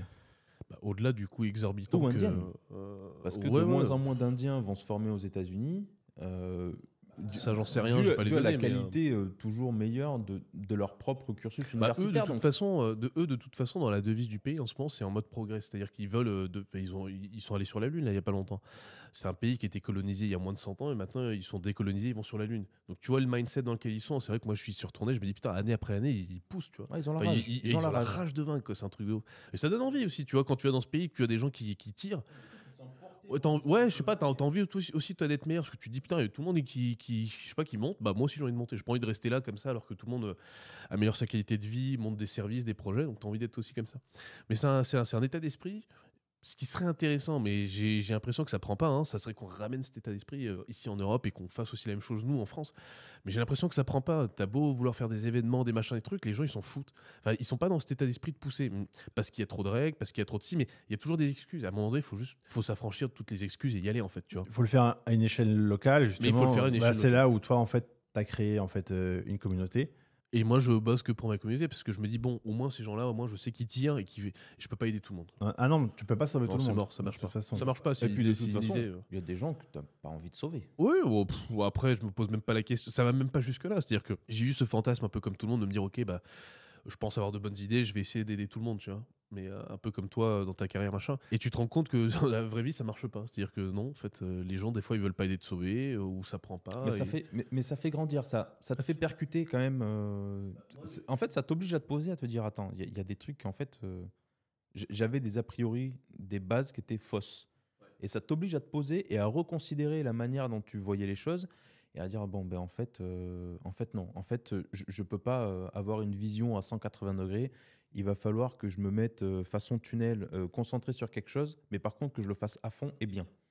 Ouais, bah après, c'est là où aussi, par contre, on me dit maintenant que je suis devenu cynique, tu vois. On me dit, oui, t'as une vision assez pessimiste du monde. Je dis, ouais, mais c'est pas pessimiste, c'est réaliste. C'est-à-dire que tu peux pas sauver tout le monde et tout le monde n'a pas envie d'être sauvé. Il y a plein de gens, ils en ont rien à foutre tu vois, de monter en compétence. Puis même, ils vont te dire que tu les saoules, en fait. Et ouais, ils pensent pas, par exemple, à créer une génération, à créer un succès qui va aller au-delà d'eux, à faire monter la civilisation dans laquelle ils naissent ou ils grandissent. Parce qu'ils ne considèrent même pas qu'ils font partie de cette civilisation ou que c'est une civilisation. Il n'y a même pas le concept d'appartenance à quelque chose, en fait, tu vois. C'est je vis pour moi, ok, bah super, bah vis pour toi, espèce d'égoïste, enfin tu vois, mais on est une team quand même, on est un pays, tu vois. Je jouis tout seul dans mon coin, je ne dois rien à personne, je me suis fait tout seul, etc. Bah non, enfin là déjà, tu t'exclus de l'humanité par définition. Ouais, ou même, sans même aller jusqu'à l'humanité, tu t'exclus du pays, quoi, tu vois, c'est... Quelqu'un qui dit par exemple, je me suis construit tout seul, ça veut dire qu'il ne comprend même pas que chacune des interactions qu'il a eues tout au long de sa vie l'a amené là. L'a amené à penser quelque chose, faire quelque chose, dire quelque chose. Et ça, on le perd. Alors qu'avant, ça passait par des choses assez basiques, genre le sport collectif. Tu savais que 2 ou 3 fois par semaine, tu allais jouer avec ton équipe de rugby, avec ton équipe de foot. Donc, il se passait quelque chose. Mais maintenant, tout le monde reste chez lui. Pour diverses raisons, hein, parce que probablement tu n'as pas envie d'aller payer une bière 5 euros, par exemple. Après, c'est moi le radin. Mais, Ouais, mais une dire 5 euros avec combien de charges, combien de TVA, machin. mais du coup, il y a une tendance générale à se refermer. Les gens veulent plus parler, mais je peux comprendre. Hein. Moi, j'ai plus envie de parler aux gens non plus en France. Tu vois. Franchement, j'ai envie de parler qu'avec les gens d'Ultra Bourse et c'est tout en vrai. Franchement, parce que les autres, ils comprennent rien à rien sur l'économie, ça me gonfle, tu vois déjà. Enfin, ils pensent Mais que tout arrête, va ils bien, ont un genre. livret A. Arrête, Ah oui, ils ont un oui, livret oui. A. Oui, oui, non, mais tu vois, déjà, quand t'as la majorité des gens qui te disent la France est le meilleur élève d'Europe sur l'inflation parce que Bruno Le Maire nous a dit que on est ceux qui avons le moins morflé parce qu'on a fait. C'est bon, il y a déjà trop à reprendre en fait. Et tu te dis que la conversation elle démarre là, il y a tout ça déjà éduqué. Ouais, les bases sont pas bonnes en fait. Ouais, en fait, tu te dis non, c'est trop long à débunker en fait. T'as trop d'efforts pour. Il y a un manque d'éducation financière, ça vient de là. Ouais, Parce que- donc bon, je pense que c'est bien à notre échelle de contribuer en faisant des vidéos machin. Ça prend pas. Après, à un moment donné, tu peux pas, tu vois, tu donnes tout ce que tu as dans le ventre et après, après, advienne que pourra. Mais il faut aussi, et on faisait une vidéo, enfin, j'ai fait une vidéo là-dessus et je vous en ai beaucoup parlé pendant ces jours, c'est l'effet de levier. Il faut aller là où on a le plus d'effet de levier. Là, Ouais. on joue en fait avec le vent contraire, c'est-à-dire que on donne tout, mais pour des gens qui nous chient dessus, en fait, qui s'en battent les couilles, tu vois. Faut peut-être aller sur des marchés où les gens valorisent en fait ce genre de choses, tu vois. C'est peut-être ça qui est le plus intelligent. Ne serait-ce que la prise de risque. Oui. Aujourd'hui, prendre des risques en France, ça paye pas. Mais non, c'est pas rentable. Tu gagneras plus d'argent À rien foutre. à rien faire et à être aussi conservateur que possible, surtout voilà, ne pas déborder du cadre, que de prendre le moindre risque. Donc, ce qui va se passer, c'est que au fur et à mesure, les fonds vont aller là où le risque il paye. Enfin, c'est un arbitrage. Là où l'entrepreneur sera à son aise en fait et pourra avoir une bonne marge. C'est tout le sujet de la discussion. On en parlait avec Idi, on peut peut-être aborder ce sujet-là. Expatriation, donc c'est vrai que c'est un sujet que je pense que vous êtes nombreux, vous qui regardez les vidéos, voilà, vous posez la question où est-ce que je dois m'expatrier. On en parle beaucoup avec Idir, avec Selim, avec tout plein d'autres copains aussi sur Ultra Bourse. Et quand on regarde le chat, quand tu fais des vidéos, par exemple, avec Olivier, c'est quand même une question qui revient systématiquement. Hein. Où aller, ouais, toujours. Alors, moi, j'ai une réponse à cette question. Où aller ? Où aller, c'est une question, enfin, c'est une réponse. La réponse à cette question, elle est perso et je vais vous dire comment la définir. Si vous êtes entrepreneur, c'est simple, comme disait Selim juste avant, c'est vous devez aller là où le risque est le mieux rémunéré. Et où est-ce que le risque est le mieux rémunéré ? Il faut faire un comparatif des tableaux des entreprises, enfin des pays où la fiscalité des entreprises, les charges, les emplois, les machins, le droit du travail, tout est en votre faveur. Okay, si vous êtes salarié, vous allez là où vous avez le plus d'effet de levier. Bon, en France, en vrai, si tu es salarié, c'est un gros effet de levier, c'est pas mal. Moi, je pense que pour nous, en tant qu'entrepreneurs, la Suisse, c'est un très bon pays. Parce que j'ai fait beaucoup d'analyses, c'est stable économiquement, c'est stable législativement parlant, ça coûte la peau du cul au niveau du coût de la vie, mais c'est compensé par tout un tas d'autres infrastructures et prestations de qualité, donc tu payes cher, mais tu as en fait la qualité en face. Tiens, toi qui n'es pas encore expatrié, est-ce que tu as envie d'en parler, ou peut-être y dire qui est déjà expatrié, notamment en Suisse, pourrait peut-être nous en parler, enfin qui veut... Alors, moi, pour l'instant, je ne suis pas expatrié, mais ces 5 dernières années, j'ai fait visiter énormément de pays, ne serait-ce que pour comprendre comment ça fonctionne et voir réellement comment les gens y vivent et essayer de rencontrer des entrepreneurs, rencontrer le monsieur et madame tout le monde, tu vois, voir un peu le sentiment. Donc, j'ai fait l'Azerbaïdjan, Kazakhstan, Kyrgyzstan, Russie, quelques pays d'Europe de l'Est européens. Et je me rends compte que chez eux, il va y avoir des opportunités intéressantes, notamment pour les profils hyper spécialisés. Je prends l'exemple du Kazakhstan. Quand on voit la Chine qui va mettre en place la Belt and Road, un mec qui a une expertise pointue en logistique et qui part dans des pays comme ça, le gars, même s'il est freelance, il va s'éclater. Quoi. Tu vis à Astana ou à Almaty au Kazakhstan, un expert en logistique freelance, il va facturer une grosse boîte, il va lui facturer 1000 euros par jour. Il va pas être triste. Hein. Surtout au Et Kazakhstan. les 1000 euros par jour au Kazakhstan, tu fais x4 ou x5 en parité de pouvoir d'achat. Hein. Tu vis comme un seigneur. Quoi. T'es le seigneur. Donc, il va y avoir des opportunités. Je pense que chacun doit commencer à se poser la question de qu'est-ce qu'il sait réellement faire. Quelles sont ses vraies compétences, mis à part noircir un tableur Excel. Hein. Les vraies compétences, les vraies réflexions, les vraies analyses qu'il peut mener. Et ensuite, comment le monnayer, sera la partie la plus facile. Mais déjà, se poser et se remettre en question, qu'est-ce que je sais faire ? va y avoir des grosses opportunités. La question en fait que les gens doivent se poser, c'est est-ce que mon boulot est utile avant de dire qu'il est remplaçable? C'est-à-dire que s'il y a une grosse récession et qu'il y a besoin de mettre une coupure budgétaire, est-ce que je vais faire partie des premiers à partir parce que finalement mon job n'est pas si important que ça? On parle aussi de bullshit job. Et si c'est le cas, il ne faut pas dramatiser, il ne faut pas être pessimiste, il faut être positif en disant ok, dans ce cas-là, il va falloir que je monte en compétences. Où est-ce que je peux monter en compétences? Où est-ce que je peux avoir un meilleur effet de levier avec ces compétences-là? Et ensuite, à ce moment-là, c'est où est-ce que je vais aller?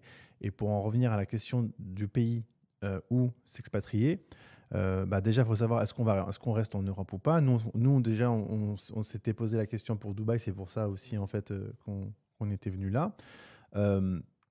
Mais la chose à se dire, c'est que voilà, finalement, il n'y a pas non plus 36 000 pays où on peut aller. Donc, il va falloir d'abord, je pense, monter en compétence sur un certain domaine qui nous plaît aussi, si possible, voir où est-ce que ces compétences peuvent être utiles, parce que peut-être qu'il y a des compétences, on parle de la Suisse, peut-être qu'elles seront totalement inutiles. Il faudra aller dans d'autres pays. Et en dehors de ça, la Suisse, c'est bien, mais comme on le dit, ça coûte cher aussi. C'est pas pour tout le monde non plus. Donc, il n'y a pas de... Tu vois, dans les live leaks avec Olivier et Sylvain, tout le monde dit, oui, alors, où est-ce qu'on va en fait? On va où? Olivier dit, il y a autant de réponses je ne sais pas. de cas. Ouais, Olivier dit, je ne sais pas, les gars. En fait, c'est pas à moi de vous donner la réponse. J'ai pas une réponse magique. Ça dépend de plein de choses. Il y a des gens auxquels c'est OK pour eux d'aller à l'autre bout de la Terre, d'aller même, je sais pas, en Indonésie, en Malaisie, ou d'aller même aux États-Unis. Ça dépend vraiment de chacun et des compétences. Ça dépend de la langue que tu parles, ça dépend des compétences que tu as, ça dépend des cultures avec lesquelles tu es aussi le plus compatible. Voilà. Ah, parce qu'il faut s'intégrer aussi. Ça, c'est vraiment quelque chose. Ressentir la culture d'un pays. Et bon, après, tu le sens. Hein. Tu te sens à l'aise, tu te sens pas à l'aise. Hein. Ça, c'est radical. Mais je pense que c'est le plus important parce qu'à mon avis, il n'y a rien de pire que d'avoir le mal du pays et de se sentir vraiment un étranger. Mais au sens où tu te sens exclu de la société, je pense qu'il n'y a rien de pire parce que là, tu peux gagner 15 000 balles par mois. Hein. Si tu es dans un pays où tu te sens exclu de l'équipe, quoi. Voilà, là, je pense que allez, tu fais un an et demi, puis soit tu pètes un fusible, soit tu pleures et tu rentres en rampant en France. Et ça arrive même en Suisse, parce que l'avantage de la Suisse romande, et pas, je parle juste de la Suisse francophone, on appelle ça la Suisse romande, c'est qu'effectivement, ils parlent français, mais c'est pas parce qu'ils parlent français que ce sont des Français, en fait, qui vivent sur place. Ils ont quand même une mentalité différente, y compris par canton.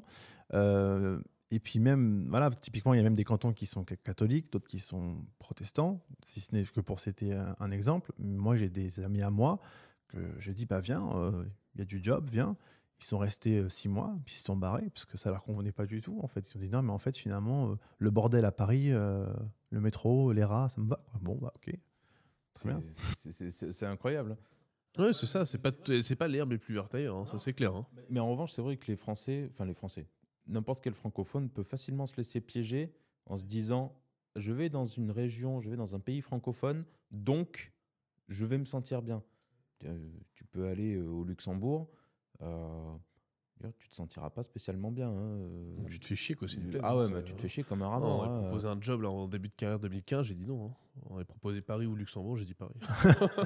Et j'ai bien fait parce que mes potes qui sont allés au Luxembourg, ils m'ont dit... En fait, ils m'ont dit, voilà, t'as une femme, des enfants, ou t'as 45 ans, pourquoi pas? Parce que bon, c'est vrai que c'est joli. Mais t'as 20 ans, t'as envie de sortir, t'éclater. T'as 20 ans, t'as envie de te suicider, quoi. Il n'y a rien. Pour sortir, il n'y a rien. Voilà, donc tu travailles, tu restes chez toi. Et tu deviens fou, quoi. Et pareil pour le Québec. Il y a toute une période où tout le monde, c'était l'Eldorado, tu sais. Il fallait aller au Québec. On a encore des potes qui vont, mais apparemment, c'est sympa.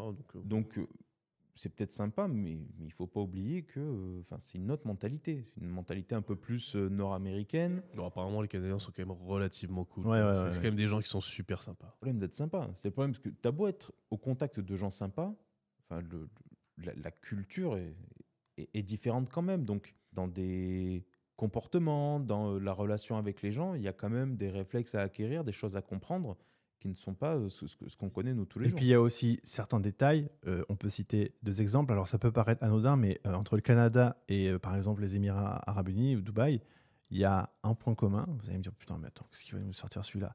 Finalement, la météo. C'est-à-dire, il y en a un où il fait très froid l'hiver, et puis il y en a un où il fait très chaud en fait en juillet-août, et ça peut poser problème. Bah, si tu es frileux et que tu n'en as rien à faire qu'il fasse 40 degrés, ou alors tu peux te barrer 2 mois, en fait, tu arrives à t'organiser avec les Émirats, ça te va, bah, très bien.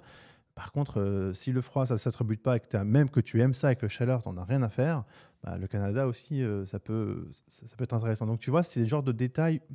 On n'y pense pas, on va penser salaire, qualité de vie, c'est bien, hein, mais la météo fait aussi partie de la qualité de vie. Donc quand tu as un pays où il fait où 5 mois et demi de l'année, c'est insupportable, bah, l'expatriation aussi se réfléchit à 2 fois, à moins que tu arrives à t'organiser pour partir. Et c'est ce qui se fait, on en parlait tout à l'heure, où 1er mai jusqu'à fin octobre, tu pars, je sais pas, Vietnam, Thaïlande, tu fais home office là-bas. Après, tu arrives, si tu as de la famille en France, tu vas en Ça, c'est France. facile quand t'as pas de gosses, quoi. Mais une fois que t'as des gosses, tu peux plus faire ça. Après, moi, je fais pas non plus l'apologie de l'expatriation. Non, Parce que, on en parlait. Non, bah, parce que c'est ce qu'on disait, c'est l'herbe n'est pas plus verte ailleurs, hein. premièrement, c'est un choix personnel. Deuxièmement, c'est important de sentir qu'on est en train de mettre ses racines dans la terre. Mm. Je pense que ça stabilise une personne, ça stabilise une famille, un couple, de sentir qu'on s'enracine. Donc, c'est pas quelque chose qui se... Mais tu sais, en plus, l'expatriation, c'est aussi partir loin de chez soi. Ça peut être aussi douloureux sur le long terme.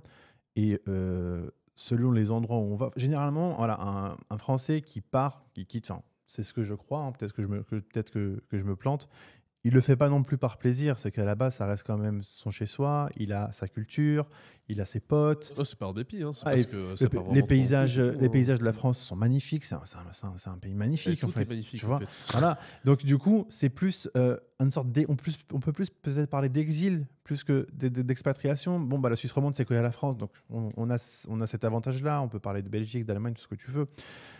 Donc ça reste un exil au final. C'est clair, hein. Moi je pense que s'ils arrivent à régler le problème de la sécurité, déjà ils règlent un gros problème qui casse les couilles à tout le monde. Ensuite, le problème de l'éducation et de la santé, c'est un autre gros problème. Et enfin, pourquoi pas le travail et en dernier recours, la fiscalité et je sais pas moi, les droits des entreprises, machin, ok, pourquoi pas. Mais dans cet ordre-là, tu vois, les plus importants, Ouais, de la ouais. sécurité, santé, déjà, ça c'est les premiers trucs à régler en urgence. Parce que c'est ça qui fait que les gens se barrent là aujourd'hui. En tout cas, ceux qui peuvent. Parce qu'ils disent, ok, je suis dans un pays, je marche dans la rue, ça se passe mal, enfin, je peux me faire planter, quoi, littéralement. Ou alors il y a des émeutes parce qu'en fait aussi notre pays est fragmenté, les mecs. Enfin, c'est un truc de ouf. C'est-à-dire qu'il y a vraiment deux grosses communautés. Il y a le camp Lola, le camp Naël, en fait. C'est ça aujourd'hui notre pays. C'est une guerre civile, quoi. Et t'as pas envie de vivre là-dedans, Et en en fait. plus, on Parce t'oblige que à t'es prendre là, parti. on t'oblige à prendre parti, tu t'en fous, tu te dis, moi, laisse-moi tranquille, je suis là, j'ai du boulot, tu vois. Ouais, c'est-à-dire je suis entrepreneur, je veux juste en J'ai fait pas le temps de me avancer, fighter quoi. avec vous, tu vois. Moi, je dois faire tourner mon truc, quoi, tu vois. Et les mecs comme nous, qui bossons, on n'a pas le temps pour les dramas, hein, voilà, on n'a pas le temps de faire de la télé-réalité parce qu'on est dans le quotidien, quoi. Si on fait pas les choses, on n'est pas payé, et puis voilà, hein, il y a plein de gens qui dépendent de nous, donc personne n'est payé. On dit non, on s'en fout de ton travail. On veut que tu prennes parti. Ouais, mais je m'en fous de vos trucs, tu vois. Vous battez comme des cons, mais c'est des deux êtres humains de toute façon. Donc, dans tous les cas, il n'y a pas de. Lui, il est blanc, lui, il est noir, lui, il est musulman, machin. Je m'en fous de vos trucs. Oui, tu c'est ça. vois. Et c'est des problèmes futiles et on s'en fout, en C'est fait. ce que tu vois. disait Anis Lachnev en fait sur Twitter. Il disait mais en fait le mal en fait en France, le fait qu'on soit fragmenté, c'est qu'on oublie à la base. C'est pour en revenir à ce que tu disais, Salim, c'est qu'on oublie de vivre en communauté. On a oublié de vivre en France en fait ensemble, parce que tu peux pas en fait tu peux pas avoir un seul parti unique, avoir des gens qui pensent tous la même chose. Il faut accepter qu'on pense tous d'une manière différente. Par contre, on a un but commun, c'est de progresser et de faire monter tout le monde, en fait. Tu parlais de l'Inde où tu sens qu'il y a une locomotive où on Oui, pousse, mais le quoi. problème, c'est qu'en France, tu as une prime à la médiocrité. Tout à fait. Donc, à partir de là, si tu as une sanction face au risque et une prime à la médiocrité, Logiquement, qu'est-ce qui va se développer et qu'est-ce qui va ne pas se développer? C'est comme en chimie, hein, enfin, ou en agriculture, ce que tu veux. Tu mets des pesticides sur l'un et puis l'autre, tu mets de l'engrais. Bah oui, forcément, hein. donc ça commence par là. Enfin, moi, quand je vois des gamins qui ont l'âge de commencer un peu à réfléchir entre 15 et 25 ans et qui te disent oh, ben, moi, je déteste la France, Putain, et moi, le ça pire- ça le m'en pire, fout. non, c'est pas ça. C'est surtout que tu donnes, allez, tu lui files 2000 balles. Il va voyager, il va vite comprendre que c'est stylé, hein, chez nous, hein, parce que quand tu voyages dans d'autres pays, c'est là où tu te rends compte que c'est vraiment la merde. Parce que oui, c'est là où tu vois que les infrastructures elles sont flinguées, qu'il y a de la corruption. Alors nous, il y a de la corruption aussi, mais tu as des degrés de corruption. Mmh. Dans certains pays, c'est chaud, quoi, tu vois. C'est vraiment chaud. C'est-à-dire que le flic, il est là, il te dit tu me donnes ton là, ou sinon. Donc c'est en La voyageant quiche, aussi qu'on voit tous ces trucs-là. Mais c'est vrai que quand t'as jamais voyagé et que t'as que comme référentiel la France, t'as l'impression que c'est nul et tous les autres c'est mieux. Mais quand tu vas dans les autres pays, tu dis ah ouais en fait non. Non, finalement, on est bien. Hein. On est très bien. Et il n'y a pas besoin d'aller très loin. Hein. Tu vas en Espagne ou en Italie, tu garantis qu'il y a des coins, c'est pas marrant. Hein. Après, j'ai pas fait le tour de l'Espagne et l'Italie, donc c'est vrai que c'est dur d'en parler. Mais J'y étais le mois dernier, donc voilà, j'ai eu des situations où tu dis. raconte là, tu nous mets l'eau à la bouche, t'as pas le droit ça, là. en fait, c'est clair. Là, tu nous teases, t'es obligé. Il faut que je raconte. Ah, t'es obligé. T'es obligé. T'es allé où déjà? T'étais en Italie, en Espagne? Je suis allé en Italie, je suis allé à Rome. Ok. Déjà, Rome, Paris, niveau saleté, c'est Paris. Ouais, je suis allé il y a. Ouais, je vois très bien. Et puis, putain, l'insécurité. Alors, déjà, Paris, j'apprécie pas particulièrement. Hein. Mais alors, Rome, l'insécurité. Alors, peut-être que je suis allé que dans des coins pourris, je sais pas. Il y a peut-être des membres de la communauté qui sont à Rome et qui pourront en dire quelque chose. Bon sang, combien de fois je me suis fait suivre par des gens de certaines communautés parce que j'ai eu le malheur de sortir une liasse de billets. Machin. Ouais, mais toi, tu cherches aussi. Non, Bah mais oui, tu sais, mais c'est sûr. Oui, dans des pays normaux civilisés, il n'y a pas de souci. Mais oui, là, t'es sûr que tu sors des billets comme ça dans une capitale ici en Europe, c'est sûr que tu vas te faire. C'est évident. Franchement, ça me tue. Oui, on est d'accord, c'est pas normal. Normalement, on devrait pouvoir faire ça tranquillement, sans qu'il y ait de soucis. Mais la réalité du terrain est tout autre aujourd'hui. On doit s'adapter à l'environnement qu'on a autour de nous. Hein. De toute façon, il est comme ça. Et déjà, tu arrives à Rome, tu arrives à l'aéroport, tu sors du terminal, t'as pas de taxi, t'as pas de bus, tu te crois dans un pays du tiers-monde. Mais comment tu fais du coup? Du coup, comment tu fais? Tu sors ton application favorite, D'accord. qui te met en fait en relation avec un taxi, et tu vas le payer un prix. D'accord. Moi, pour faire 8 km depuis l'aéroport jusqu'au Airbnb, je crois que j'ai payé pas loin de 90 €. Hein. Quoi?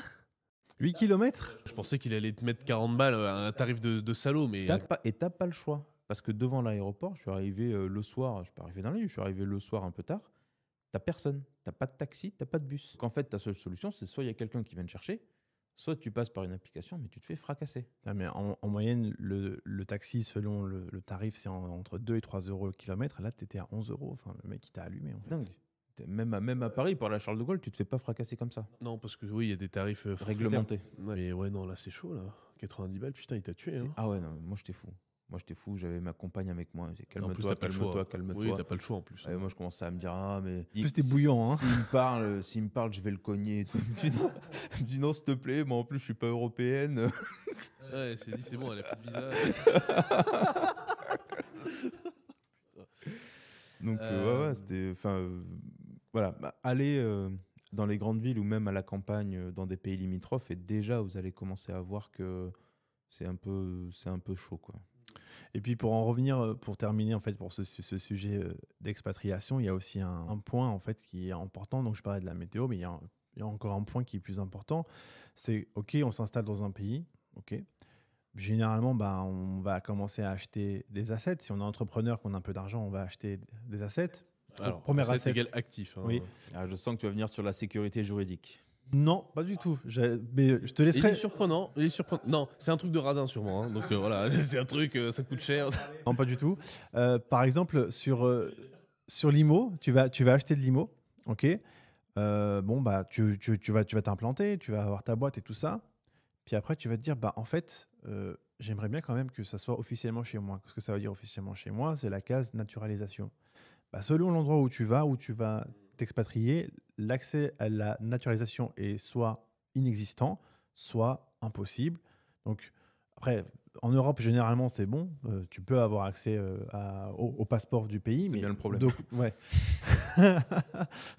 Mais du coup, selon où tu vas, bah, faudra quand même réfléchir à, OK, bon, là, peut-être maintenant, je me sens pas comme chez moi, mais ça se trouve, je vais m'y plaire. Si tu es célibataire, peut-être que tu t'installes là-bas, que tu te mets en couple, tu te maries, etc. Bah, peut-être tu vas dire, OK, bah, finalement, je vais vivre là-bas. Faut penser aussi à tout ça. Quoi. Ouais, c'est un détail important. Oui, c'est quand même con de tout construire au final, ne jamais. Oui, non, c'est.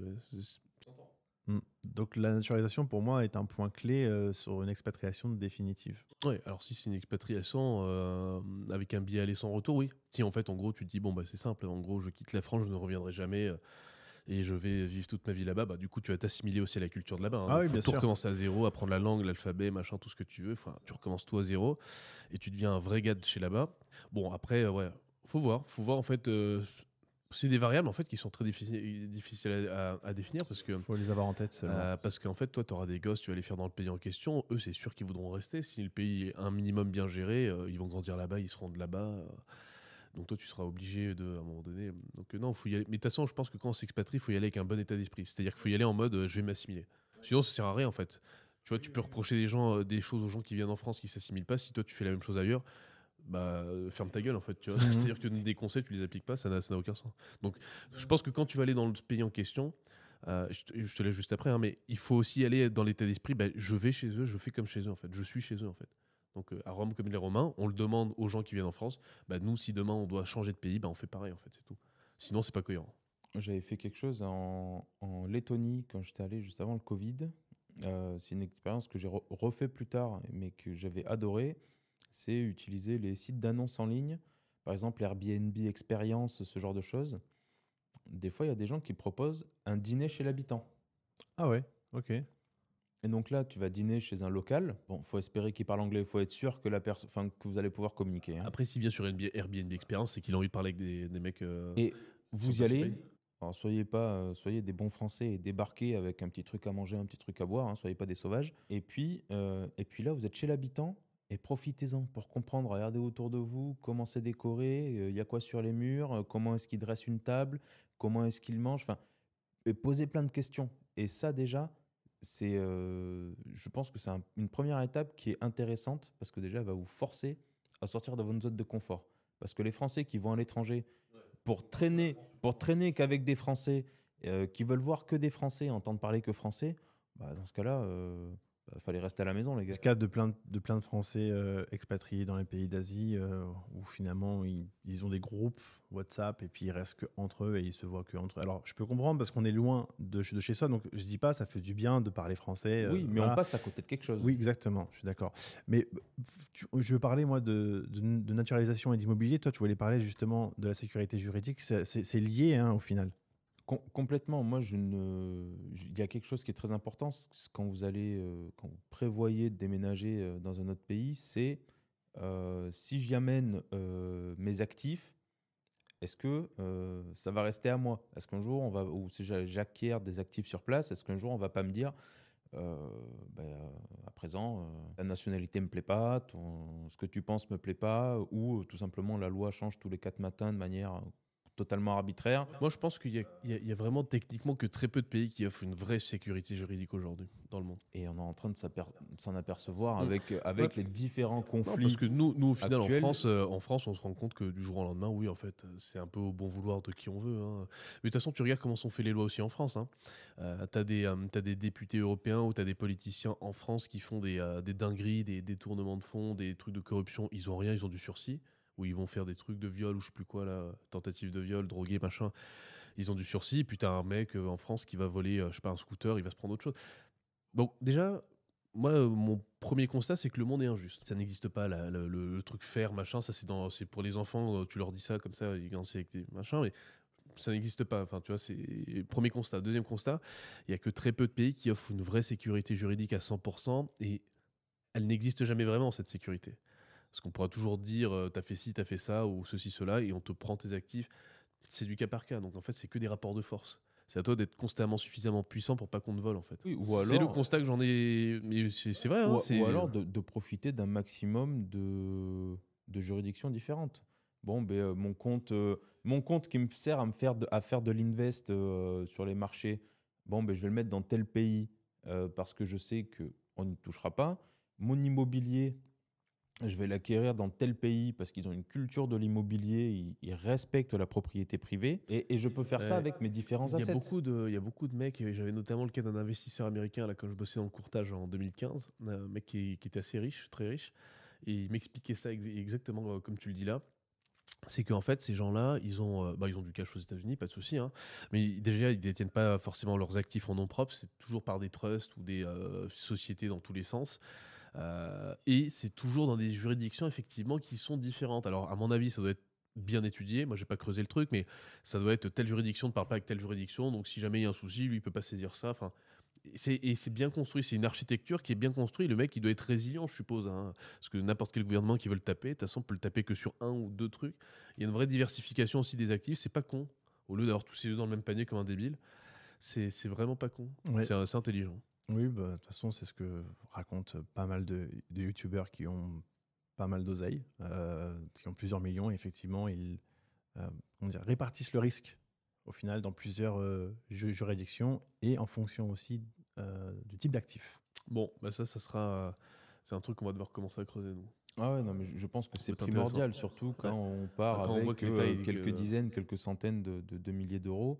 Bon, ben, on n'a pas envie d'arriver dans un pays où un jour on nous dit vous recevez une lettre, comme quand en France vous allez retirer une grosse somme d'argent, vous avez fait un gros virement, où vous recevez une lettre, désolé, vos actifs sont gelés, merci de nous fournir tel papier en triplicata avec 3 CERFA tamponnés par Janine.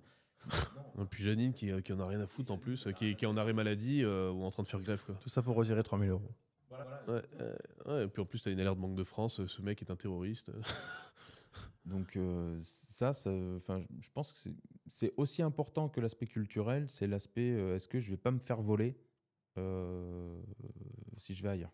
Parce qu'en France, c'est facile. Enfin, c'est facile. On est français, donc si jamais, quand on reçoit un courrier, on est apte à le comprendre, on est apte à y répondre. Mais quand on est à l'étranger, si vous recevez un courrier du gouvernement kazakh, là, tu commences à pleurer des larmes de sang parce que ça veut dire qu'il faut trouver quelqu'un pour le traduire, ça veut dire qu'ensuite il faut rédiger une réponse. Il faut comprendre la fiscalité. C'est-à-dire que là, aujourd'hui, tu veux faire des recherches fiscales ou réglementaires aujourd'hui sur un pays en Europe, avec notre alphabet à nous, c'est facile. Tu tapes, je sais pas, le nom, la loi du pays, fiscality ou j'en sais rien, regulations, tu trouves plein d'articles, tu lis, t'apprends. Va apprendre le kazakh, quoi. Tu vois, j'ai rien que le temps d'apprendre l'alphabet, ça va te prendre je sais pas combien de temps, et puis après le temps de. C'est super long, quoi. C'est vrai que ça, c'était le cas avant, j'ai envie de dire, mais maintenant, grâce à l'IA. Notre expert technologique. Grâce à l'IA. Grâce au Web3, investissez dans Matterstep. Ah, tu m'as cramé là-dessus, je voulais le dire. D'ailleurs, vous n'avez pas 10 millions depuis. Au Delaware. Hein, au Delaware, on est d'accord. Non, mais maintenant, grâce à l'IA, en fait, tu es capable de lui donner même soit un lien, de lui dire regarde, en fait, c'est le site du fisc kazakh. Moi, je suis dans telle situation, je suis entrepreneur, je veux ouvrir une société, puis j'ai telle question. Et maintenant, en fait, l'IA va aller scroller toutes les pages, il va se bouffer toute la doc, sachant qu'en plus, il doit avoir une connaissance aussi, par défaut, même si elle date, il va en fait la matcher et il va te donner finalement le résultat à toutes tes réponses. Donc effectivement, avant, tu étais en 2010, tu étais entrepreneur, tu allais, dans ton exemple, au Kazakhstan, fallait taper le kazakh, bon courage, ou prendre un avocat sur place, qui était franco-kazakh, du coup, qui lui, en fait, il y a 300-400 balles de l'heure. Voilà, c'est ça. Signé. Mais finalement, avec l'IA, ça te fait cette économie. Alors, ça n'a pas de valeur juridique, donc de toute façon, il faudra avoir le petit coup de tampon qui te dit c'est bon, ton truc est OK, mais ça te fait gagner du temps. Tu pars sur des bonnes pistes.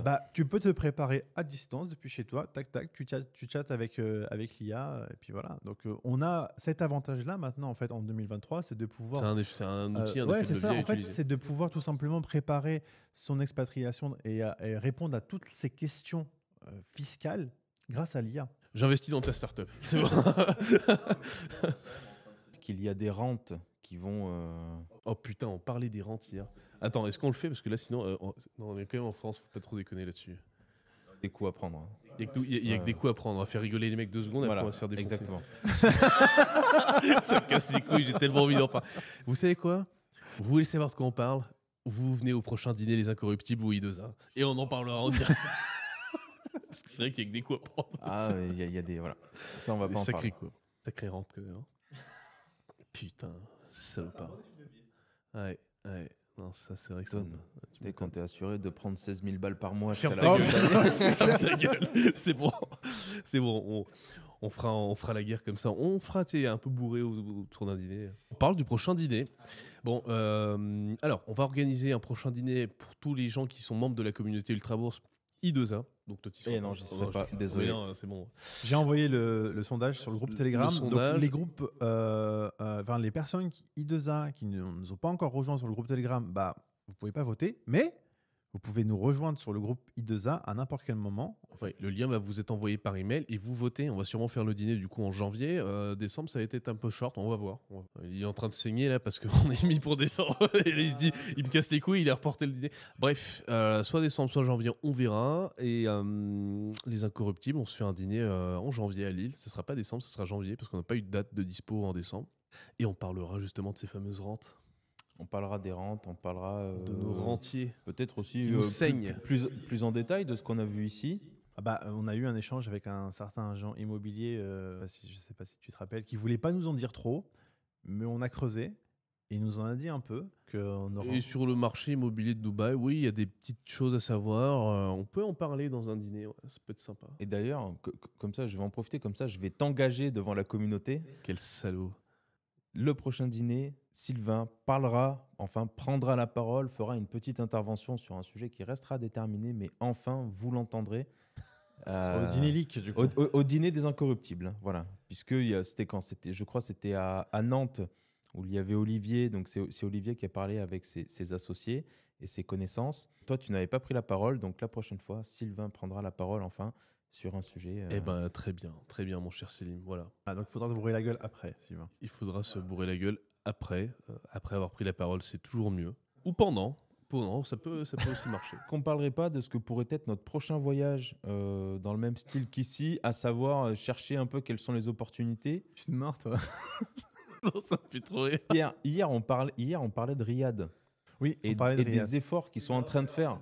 Et des efforts qu'est en train de faire la royauté et le gouvernement pour faire venir. Je peux en parler. Parce que moi, je suis venu avec Saoudia, en fait, à Dubaï. Donc, j'ai fait une escale au Royaume d'Arabie Saoudite. Donc, j'ai pris cette compagnie. Et parce que... Ah oui, c'est le deal qu'ils lui ont proposé, c'est incroyable. Je me dis, c'est gratos. Enfin, c'est fou. Lui, on lui a dit gratuit, il était comme ça. Tu vois, genre, il était... Non, mais c'est vrai pour ça qu'il a kiffé. Tu vois. Non, alors franchement, il y a eu des vols que j'ai pris, ils n'étaient pas chers, mais le vol était juste horrible. Donc c'est bien aussi de dire quand ça s'est bien passé et ça s'est qu'on se plaint beaucoup quand même. Surtout toi, Céline. Ouais, c'est vrai. Non, mais ça s'est merveilleusement bien passé. Service client au top, que ce soit les stewards, que ce soit même la bouffe. Franchement, tu vas prendre une autre compagnie, tu vas payer le prix. J'ai payé 300 francs suisses. Ah, c'est tout? Ouais. Mais juste pour l'aller? Non, l'aller-retour. Oh. Ah ouais, j'ai payé aller-retour. C'est pas non plus si cher que ça, mais bon, j'ai pas aussi bien bouffé que lui, moi. Mais alors, du coup, effectivement, mon vol a duré plus longtemps parce que j'ai dû faire une escale en fait en Arabie Saoudite. Ça s'est très bien passé. Les 2 vols aller là que j'ai pris, moi en tout cas, ça s'est bien passé. Le personnel très avenant, très très chaleureux en fait. En fait, c'est juste c'est finalement tous les stéréotypes ou les clichés en fait que tu peux avoir sur l'Arabie Saoudite, finalement, ils les ont évacués. Il y a encore plus. T'as été là-bas. Ouais, et en fait, à la fin du vol, au moment où j'allais atterrir finalement en Arabie Saoudite, ce qui m'a surpris moi, c'est que le steward en fait a fait une communication en disant oui, donc là on va arriver au royaume, bienvenue, tout ça. Pour ceux qui sont ici uniquement en transit, nous vous proposons d'échanger votre billet à nos frais. Ils offrent la première nuit. Ok. Donc, lui, tu lui dis ça, c'est bon. C'est dingue. Non, je suis là, les gars. T'as raison. Business avant tout. Business avant tout. Voilà. Il y a eu plein de meetings et ça s'est bien passé. Et du coup, l'autre chose, je dis ok, c'est cool. Et le mec, il était même allé jusqu'à. Enfin, je crois que ça va être mon guide après. Si vous avez des questions sur n'importe quoi, n'hésitez pas à venir en discuter. On peut vous aiguiller pour organiser votre voyage en transit et tout ça. Bon, ok, mais c'est pas fini. T'atterris là-bas, t'es dans l'espace duty free. T'as des écrans partout avec un QR code où tu peux obtenir ton e-visa instantanément. Ça fracasse. Mais justement, moi, j'étais en meeting là, avec un Français qui est au Moyen-Orient depuis 2012. C'était quand que j'ai rencontré? C'était mardi, je crois, ou mercredi. Non, il me disait justement que lui, il bossait au Moyen-Orient depuis 2012. Et ce qui était intéressant, c'est que du coup, il a fait tous les pays du Moyen-Orient. Dont l'Arabie Saoudite. Chez un constructeur de voitures. Automobile, allemand. Et il me disait, vous devez absolument aller en Arabie Saoudite, les mecs, parce qu'il y a du business à faire, et 2, le pays se développe à une vitesse, c'est absolument incroyable. Ils veulent ils veulent faire un petit peu comme tous les pays du Moyen-Orient, comme c'est le cas à Dubaï ou au Qatar. Ils veulent faire une cité, enfin une ville qui attire des Européens, qui soit business friendly. À voir ce que ça va donner, on n'en sait rien pour l'instant. Le premier gros coup qu'ils ont fait, c'était d'accueillir un Grand Prix de Formule 1. Oui, oui.